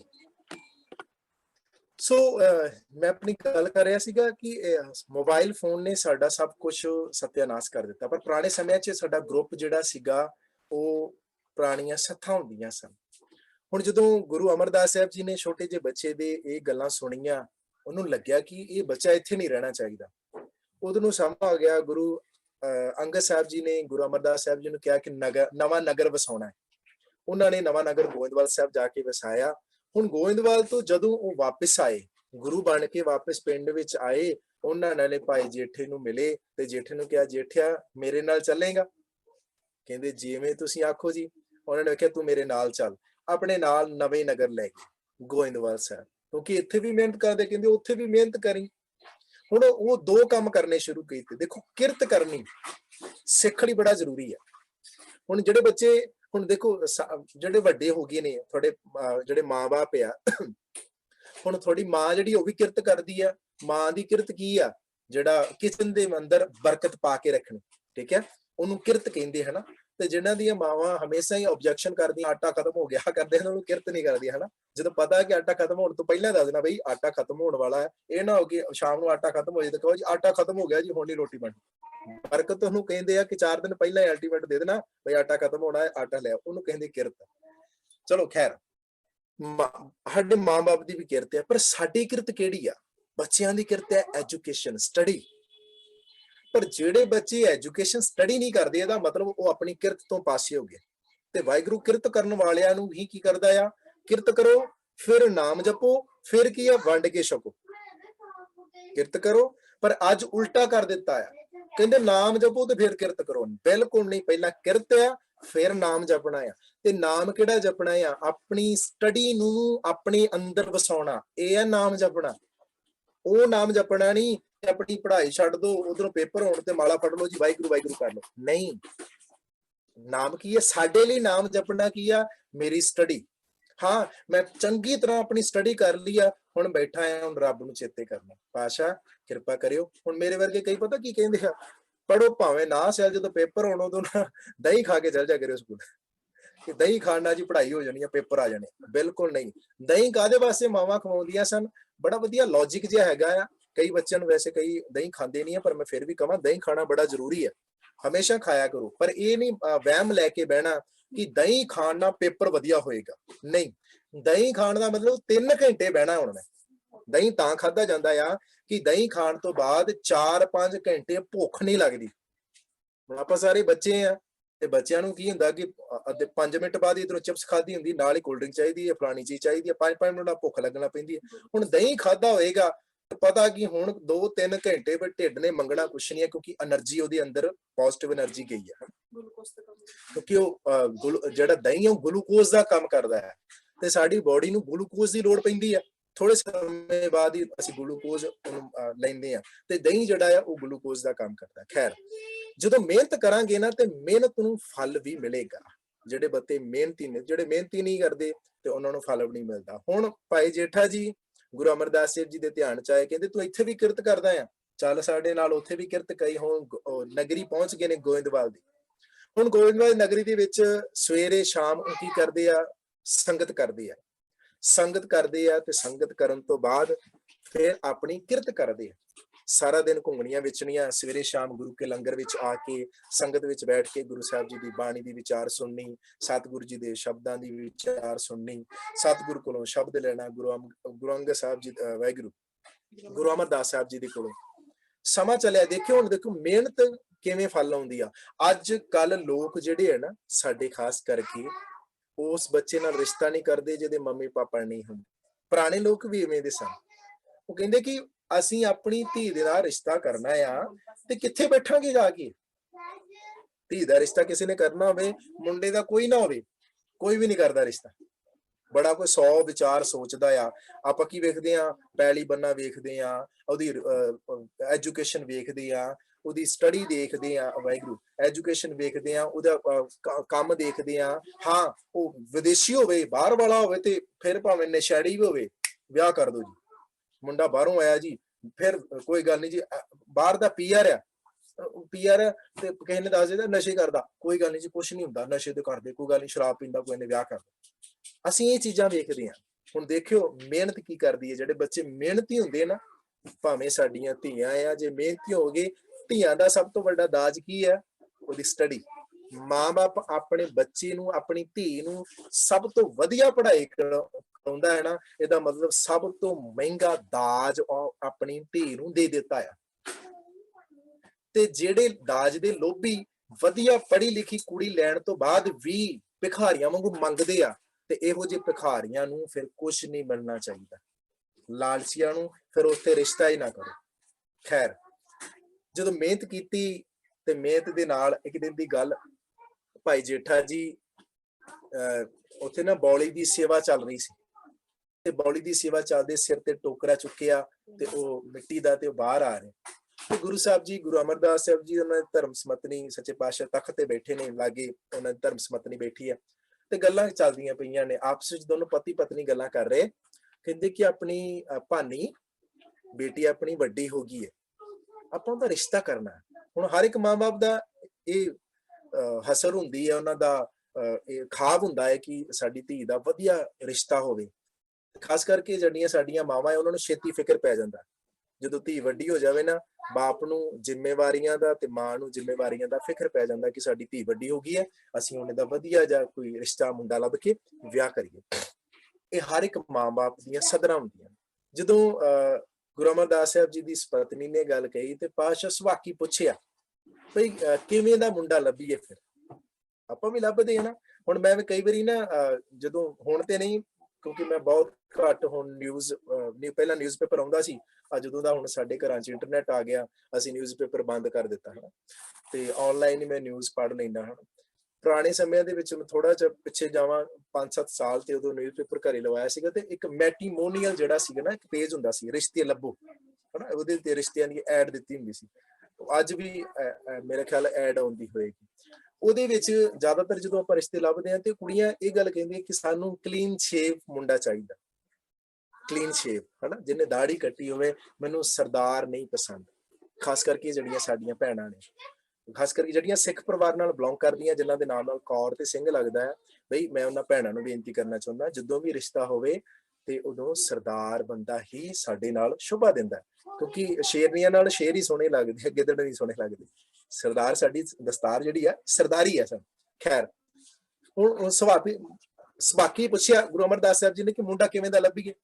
ਤੁਹਾਡੇ ਧਿਆਨ 'ਚ ਹੈਗਾ ਕੋਈ ਮੁੰਡਾ? ਆਪਾਂ ਵੇਖ ਲੈਂਦੇ ਹਾਂ। ਕਹਿੰਦੇ ਜੀ ਮੁੰਡਾ ਤੇ ਇੱਕ ਧਿਆਨ 'ਚ ਹੈਗਾ, ਜੇ ਉਹਦੇ ਵਰਗਾ ਮਿਲ ਜਾਵੇ ਤੇ ਮੈਂ ਆਪਣੀ ਭਾਨੀ ਦਾ ਹੁਣੇ ਰਿਸ਼ਤਾ ਕਰਦਾ।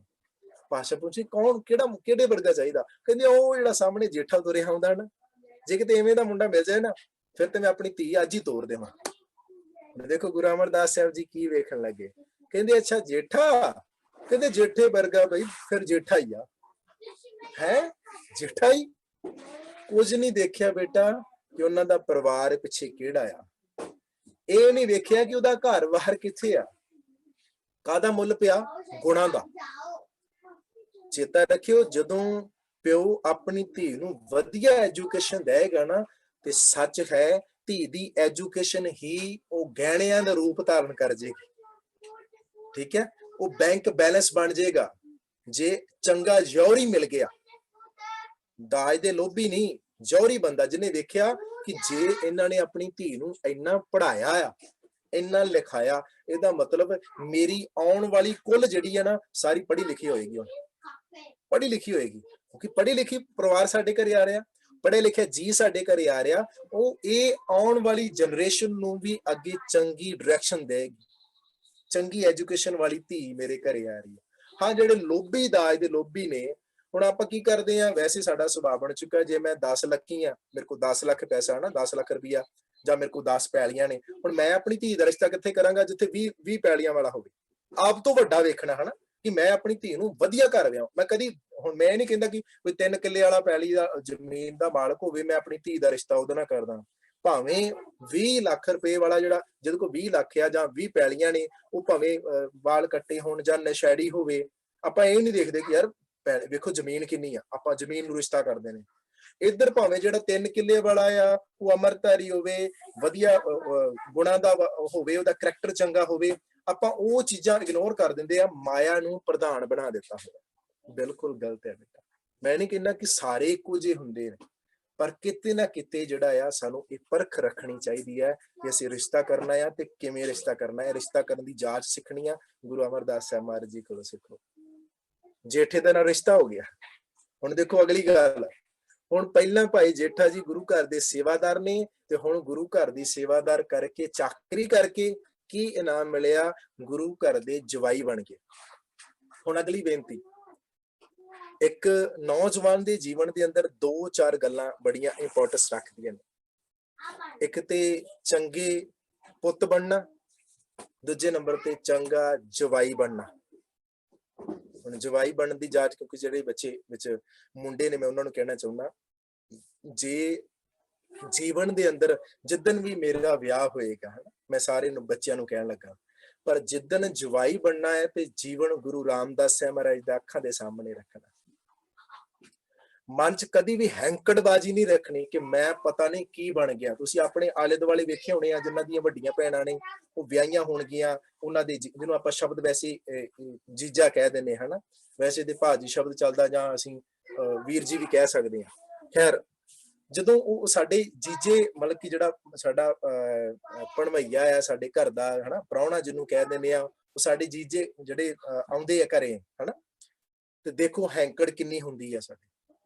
ਜਵਾਈ ਦੀ ਈਗੋ, ਘਰੇ ਆਪਣੇ ਭਾਵੇਂ ਉਹ ਦਾਲ ਨਾਲ ਰੋਟੀ ਖਾਂਦਾ ਹੋਊਗਾ, ਪਰ ਮੈਂ ਤੇ ਇੱਥੇ ਜੀ ਪਨੀਰ ਵਾਲੀ ਸਬਜ਼ੀ ਖਾਣਾ, ਪਨੀਰ ਲੈ ਕੇ ਆਓ ਜੀ ਹਨਾ। ਜੇ ਬੱਕਰੇ ਖਾਣ ਵਾਲਾ ਬੱਕਰਾ ਬਣਾਓ ਜੀ ਘਰੇ, ਭਾਵੇਂ ਉਹ ਵੈਸੇ ਹੀ ਦਾਲ ਹੀ ਖਾਂਦਾ ਹੋਵੇ। ਅਗਲੇ ਘਰ ਜਾ ਕੇ ਇਹ ਵਿਖਾਉਣਾ ਕਿ ਮੈਂ ਕੁਝ ਹੈ, ਇਹ ਗਲਤ ਹੈ ਬੇਟਾ। ਇਹਦਾ ਮਤਲਬ ਸਾਡੇ ਘਰ ਮਿਲਦਾ ਨਹੀਂ ਸਾਨੂੰ ਕੁਝ, ਮੈਂ ਭੁੱਖੋਂ ਕਰਦਾ, ਮੈਂ ਭਿਖਾਰੀ ਹਾਂ, ਨਹੀਂ ਹੈ।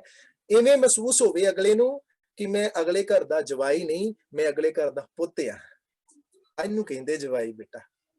ਜਵਾਈ ਦੀ ਪਹਿਲੀ ਨਿਸ਼ਾਨੀ ਅਗਲੇ ਨੂੰ ਮਹਿਸੂਸ ਨਾ ਹੋਵੇ, ਅਗਲੇ ਪਰਿਵਾਰ ਨੂੰ, ਕਿ ਮੈਂ ਤੁਹਾਡੇ ਪਰਿਵਾਰ ਤੋਂ ਅਲੱਗ ਆ। ਤੁਸੀਂ ਧੀ ਦਿੱਤੀ, ਮੈਂ ਤੁਹਾਡਾ ਪੁੱਤ ਬਣਿਆ। ਤੁਸੀਂ ਮੈਨੂੰ ਸਾਡੇ ਘਰੇ ਧੀ ਦਿੱਤੀ ਆਪਣੀ, ਮੈਂ ਤੁਹਾਡਾ ਪੁੱਤ ਬਣ ਗਿਆ। ਹੁਣ ਜਿਵੇਂ ਮੈਂ ਆਪਣੇ ਘਰੇ ਰੁੱਖੀ ਮਿੱਸੀ ਖਾਂਦਾ ਹੈ ਨਾ, ਜਿੱਦਾਂ ਤੁਸੀਂ ਜੋ ਬਣਾਓਗੇ ਮੈਨੂੰ ਸੱਤ ਹੈ ਜੀ। ਉਹਨਾਂ ਨੂੰ ਲੱਗੇ ਨਾ ਕਿ ਸਾਡੇ ਪਰਿਵਾਰ ਦੇ ਅੰਦਰ ਕੋਈ ਓਪਰਾ ਆ। ਕਈ ਪਤਾ ਕਿਵੇਂ ਦੇ ਹੁੰਦੇ ਆ ਜਵਾਈ, ਕਿਵੇਂ ਦੇ ਅਗਲੇ। ਹੁਣ ਤੁਸੀਂ ਦੇਖਿਆ ਹੋਣਾ, ਤੁਹਾਨੂੰ ਮੈਂ ਸਾਡੀ ਫਿਲਮ ਤੁਹਾਡੇ ਸਾਹਮਣੇ ਰੱਖਣ ਲੱਗਾ, ਕਈ ਤੁਹਾਡੇ ਘਰਾਂ ਦੇ ਵਿੱਚ ਵੀ ਐਵੇਂ ਦੇ ਭਾਜੀ ਜਵਾਈ ਆਉਂਦੇ ਹੋਣਗੇ ਹਨਾ, ਜਿਨ੍ਹਾਂ ਘਰਾਂ 'ਚ ਭੈਣਾਂ ਵੱਡੀਆਂ, ਉਹ ਕੁਰਸੀ ਤੱਕ ਨਹੀਂ ਘਰੇ ਚੁੱਕਦੇ। ਜਦੋਂ ਆਪਣੇ ਸਹੁਰੇ ਪਰਿਵਾਰ ਕੁਰਸੀ ਤੱਕ ਨਹੀਂ ਚੁੱਕਦੇ, ਉਹ ਭੱਜ ਕੇ ਕੁਰਸੀਆਂ ਡਾਉਣਗੇ, ਸਾਡੇ ਘਰ ਦਾ ਜਵਾਈ ਆ ਗਿਆ ਜੀ, ਸਾਡੇ ਘਰ। ਕੀ ਬਈ ਆਪੇ ਚੁੱਕ ਲੇਗਾ ਤੇ ਕੀ ਫਰਕ ਪੈ ਜੂ। ਆਪਣੇ ਘਰੇ ਵੀ ਗੋਇਆ ਚੁੱਕਦਾ ਆ, ਕਈ ਵਾਰ ਲੋੜ ਪੈ ਜਾਂਦੀ ਆ, ਮੱਝਾਂ ਥੱਲੇ ਗੋਇਆ, ਤੇ ਜੇ ਸਹੁਰੇ ਘਰੇ ਗੋਇਆ ਚੁੱਕ ਲੈਂਗੇ ਤਾਂ ਕੀ ਫਰਕ ਪੈ ਜੂ। ਸਮਝੀ, ਉਹੀ ਮੱਝਾਂ ਆ ਜਿਹੜੀਆਂ ਮੇਰੇ ਘਰੇ ਮੱਝਾਂ ਆ। ਜੇ ਇੱਥੇ ਕੋਈ ਕੰਮ ਕਰਨਾ ਪੈ ਜਾਊਗਾ ਤੇ ਕੋਈ, ਜੇ ਮੰਨ ਲਓ ਸੱਸ ਮਾਂ ਕਹਿ ਦੇਵੇ ਕਿ ਆ ਪੁੱਤ ਜਿਹੜੀ ਬੋਰੀ ਚੁੱਕ ਕੇ ਇੱਥੇ ਰੱਖ ਦੇ, ਤੇ ਮੇਰੇ ਸਟਾਰ ਲੱਥ ਜੇ ਲੱਗੇ ਆ, ਮੈਂ ਚੁੱਕ ਸਕਦਾ, ਮੈਂ ਕੰਮ ਕਰ ਸਕਦਾ। ਪਰ ਨਹੀਂ, ਉੱਥੇ ਕੀ ਵੜਿਆ ਹੁੰਦਾ, ਈਗੋ ਵੜੀ ਹੁੰਦੀ ਆ। ਨਾ ਮੈਂ ਜਵਾਈ ਆ ਗੁਰੂ, ਮੈਂ ਨਹੀਂ ਇੱਥੇ ਕੰਮ ਕਰਨਾ ਕੋਈ। ਹੁਣ ਦੇਖੋ ਜਵਾਈ ਬਣਦੇ ਨੇ ਗੁਰੂ ਰਾਮਦਾਸ ਸਾਹਿਬ ਮਹਾਰਾਜ। ਹੁਣ ਗੁਰੂ ਰਾਮਦਾਸ ਸਾਹਿਬ ਮਹਾਰਾਜ ਜਵਾਈ ਬਣੇ। ਮੇਰੇ ਕੋਲ ਸਮਾਂ ਜ਼ਿਆਦਾ ਨਹੀਂ ਹੈ ਬੇਟਾ, ਮੇਰੇ ਕੋਲ ਸਿਰਫ ਸਮਾਂ 1 ਮਿੰਟ ਦਾ ਰਹਿ ਗਿਆ, 2 ਮਿੰਟ ਦਾ ਰਹਿ ਗਿਆ, ਕਿਉਂਕਿ 4:50 ਤੇ ਕਲਾਸ ਦੀ ਸਮਾਪਤੀ ਹੋਣੀ ਆ, ਤੇ ਵਿਸ਼ਾ ਬੜਾ ਲੰਬਾ ਆ, ਤੇ ਕਈ ਮੈਨੂੰ ਲੱਗਦਾ ਕਿ ਬਾਸੀਆਂ ਮਾਰ ਰਹੇ ਉਹਨਾਂ ਨੂੰ ਨੀਂਦ ਆ ਰਹੀ ਹੈ। ਨੀਂਦ ਨਹੀਂ ਆਉਣੀ ਚਾਹੀਦੀ ਵੈਸੇ, ਤੇ ਸੁਚੇਤਤਾ ਦੇ ਨਾਲ ਹੋ ਕੇ ਰਿਹਾ ਕਰੋ। ਅਗਲੀ ਬੇਨਤੀ ਜਿਹਨੂੰ ਮੈਂ ਕਰ ਲੱਗਾ, ਮੈਂ ਇਹਨੂੰ ਛੇਤੀ ਇਹਨੂੰ ਕਨਸੈਪਟ ਨੂੰ ਆਪਣੇ ਨੂੰ ਮੈਂ ਕਲੋਜ਼ ਕਰ ਲੱਗਾ। ਹੁਣ ਜਵਾਈ ਬਣਦੇ ਨੇ ਤੇ ਰਿਸ਼ਤੇਦਾਰਾਂ ਨੂੰ ਪਤਾ ਲੱਗਦਾ। ਹੁਣ ਗੁਰੂ ਘਰ ਦੇ ਜਵਾਈ ਬਣ ਗਏ ਤੇ ਲਾਹੌਰ ਪਤਾ ਲੱਗ ਗਿਆ ਕਿ ਸਾਡਾ ਜਿਹੜਾ ਜੇਠਾ ਸੀਗਾ ਉਹ ਗੁਰੂ ਘਰ ਦਾ ਜਵਾਈ ਬਣ ਗਿਆ। ਠੀਕ ਹੈ, ਜਦੋਂ ਪੈਸਾ ਨਹੀਂ ਨਾ ਕੋਲ ਹੁੰਦਾ, ਜਦੋਂ ਬੰਦੇ ਕੋ ਕੋਈ ਡਿਗਰੀ ਨਹੀਂ ਕੋਲ ਹੁੰਦੀ, ਫਿਰ ਸਾਰੇ ਦੂਰ ਦੂਰ ਹੁੰਦੇ ਨੇ। ਜਦੋਂ ਡਿਗਰੀ ਬੰਦੇ ਕੋ ਮਾਇਆ ਆਉਂਦੀ ਨਾ, ਫਿਰ ਚਾਰ ਸਪੇਰੇ ਭੱਜ ਭੱਜ ਕੇ ਆਉਂਦੇ ਕਿ ਸਾਡੇ ਮਾਮਾ ਜੀ ਆ ਗਏ ਆ, ਸਾਡੇ ਫਲਾਣੇ ਆ ਗਏ ਹਨ। ਫਿਰ ਇਹ ਚੀਜ਼ਾਂ ਸਾਨੂੰ ਸੁਣਨ ਨੂੰ ਮਿਲਦੀਆਂ ਨੇ। ਏਦਾਂ ਹੀ ਹੋਇਆ, ਲਾਹੌਰੋਂ ਰਿਸ਼ਤੇਦਾਰ ਆ ਗਏ ਕਿ ਸਾਡਾ ਗੁਰੂ ਘਰ ਦਾ ਜਵਾਈ ਬਣ ਗਿਆ ਜੀ, ਸਾਡੇ ਘਰ ਦਾ ਬੱਚਾ। ਉਹ ਆਏ, ਸਾਰਿਆਂ ਨੇ ਵੇਖ ਪੁੱਛਿਆ, ਕਿਉਂਕਿ ਬੜੇ ਚਿਰ ਤੋਂ ਵੇਖਿਆ ਨਹੀਂ ਸੀ ਉਹਨੂੰ। ਕਹਿੰਦੇ ਜੀ ਸਾਡੇ ਘਰ ਦਾ ਬੱਚਾ ਆ, ਗੁਰੂ ਘਰ ਦਾ ਜਵਾਈ ਬਣਿਆ, ਜੇਠਾ ਕਿੱਥੇ ਆ? ਕਹਿੰਦੇ ਜੇਠਾ ਜੀ ਉਹ ਸਾਹਮਣੇ ਤੁਰੇ ਆਉਂਦੇ ਆ, ਸਿਰ ਦੇ ਉੱਤੇ ਟੋਕਰੀ ਚੁੱਕੀ ਉਹ ਤੁਰੇ ਆਉਂਦੇ। ਆ ਕੇ ਰਿਸ਼ਤੇਦਾਰ ਕਹਿੰਦੇ ਇਹ ਕੀ ਕੀਤਾ ਓਏ, ਸਾਡੇ ਸਾਰੇ ਪਰਿਵਾਰ ਦਾ ਨੱਕ ਵਢਾ ਕੇ ਰੱਖਦਾ। ਜਵਾਈ ਥੋੜੀ ਨਾ ਕੰਮ ਕਰਦੇ ਹੁੰਦੇ ਆ। ਸਹੁਰਿਆਂ ਦੇ ਘਰੇ ਆ ਕੇ ਤੂੰ ਜਵਾਈ, ਤੂੰ ਕੀ ਸਹੁਰਿਆਂ ਦੇ ਘਰੇ ਆ ਕੇ ਇਹਨਾਂ ਦਾ ਕਾਮਾ ਬਣਿਆ, ਸਾਡਾ ਨੱਕ ਵਢਾ ਦਿੱਤਾ ਤੂੰ। ਤੇ ਭਾਈ ਜੇਠਾ ਜੀ ਬੜੀ ਨਿਮਰਤਾ ਵਾਲੇ ਸਨ। ਕਹਿੰਦੇ ਨਹੀਂ ਕੋਈ ਗੱਲ ਨਹੀਂ, ਇਹ ਸੇਵਾ ਆ। ਫੂੰ ਫਾਂ ਕਰਦੇ ਗੁਰੂ ਅਮਰਦਾਸ ਸਾਹਿਬ ਜੀ ਕੋ ਚਲੇ ਗਏ। ਜਾ ਕੇ ਕੋਈ ਸੱਤ ਨਹੀਂ ਦੱਸਿਆ ਸੇਵਾਦਾਰਾਂ ਨੇ, ਪਾਸ਼ਾ ਇਹ ਆਪਣੇ ਜਵਾਈ ਦੇ ਰਿਸ਼ਤੇਦਾਰ ਆਏ ਨੇ, ਹਨਾ। ਦੱਸਿਆ ਕਿ ਭਾਈ ਜੇਠਾ ਜੀ ਨੇ। ਹੁਣ ਗੁਰੂ ਅਮਰਦਾਸ ਉੱਠ ਕੇ ਮਿਲੇ, ਉੱਠਣ ਦੀ ਮਿਲਣ ਦੇ ਬਜਾਏ ਉਹਨਾਂ ਨੇ ਅੱਗੋਂ ਸੁਣਾ ਦਿੱਤੀਆਂ। ਉਧਰੋਂ ਭਾਈ ਜੇਠਾ ਜੀ ਵੀ ਪਹੁੰਚ ਗਏ ਉੱਥੇ। ਉਹ ਕਹਿੰਦੇ ਜੇ ਸਾਡੇ ਬੱਚੇ ਨੂੰ ਖਿਆਲ ਨਹੀਂ ਸੀ, ਤੁਹਾਨੂੰ ਪਤਾ ਹੋਣਾ ਚਾਹੀਦਾ ਸੀ ਇਹ ਤੁਹਾਡੇ ਘਰ ਦਾ ਜਵਾਈ ਹੈ, ਜਵਾਈਆਂ ਕੋਲੋਂ ਕੰਮ ਨਹੀਂ ਕਰਾਏ ਜਾਂਦੇ। ਤੇ ਭਾਈ ਜੇਠਾ ਜੀ ਨੂੰ ਗੁਰੂ ਅਮਰਦਾਸ ਜੀ ਕਹਿਣ ਲੱਗੇ, ਭਾਈ ਜੇਠਿਆ ਇਹ ਰਿਸ਼ਤੇਦਾਰ ਕੀ ਪਏ ਕਹਿੰਦੇ ਨੇ? ਪਾਸ਼ਾ ਨੂੰ ਕਹਿਣ ਲੱਗੇ, ਪਾਸ਼ਾ ਇਹਨਾਂ ਨੂੰ ਤੁਹਾਡੇ ਬਾਰੇ ਨਹੀਂ ਪਤਾ, ਇਹ ਅਣਜਾਣ ਨੇ, ਇਹਨਾਂ ਨੂੰ ਬਖਸ਼ ਦਿਓ।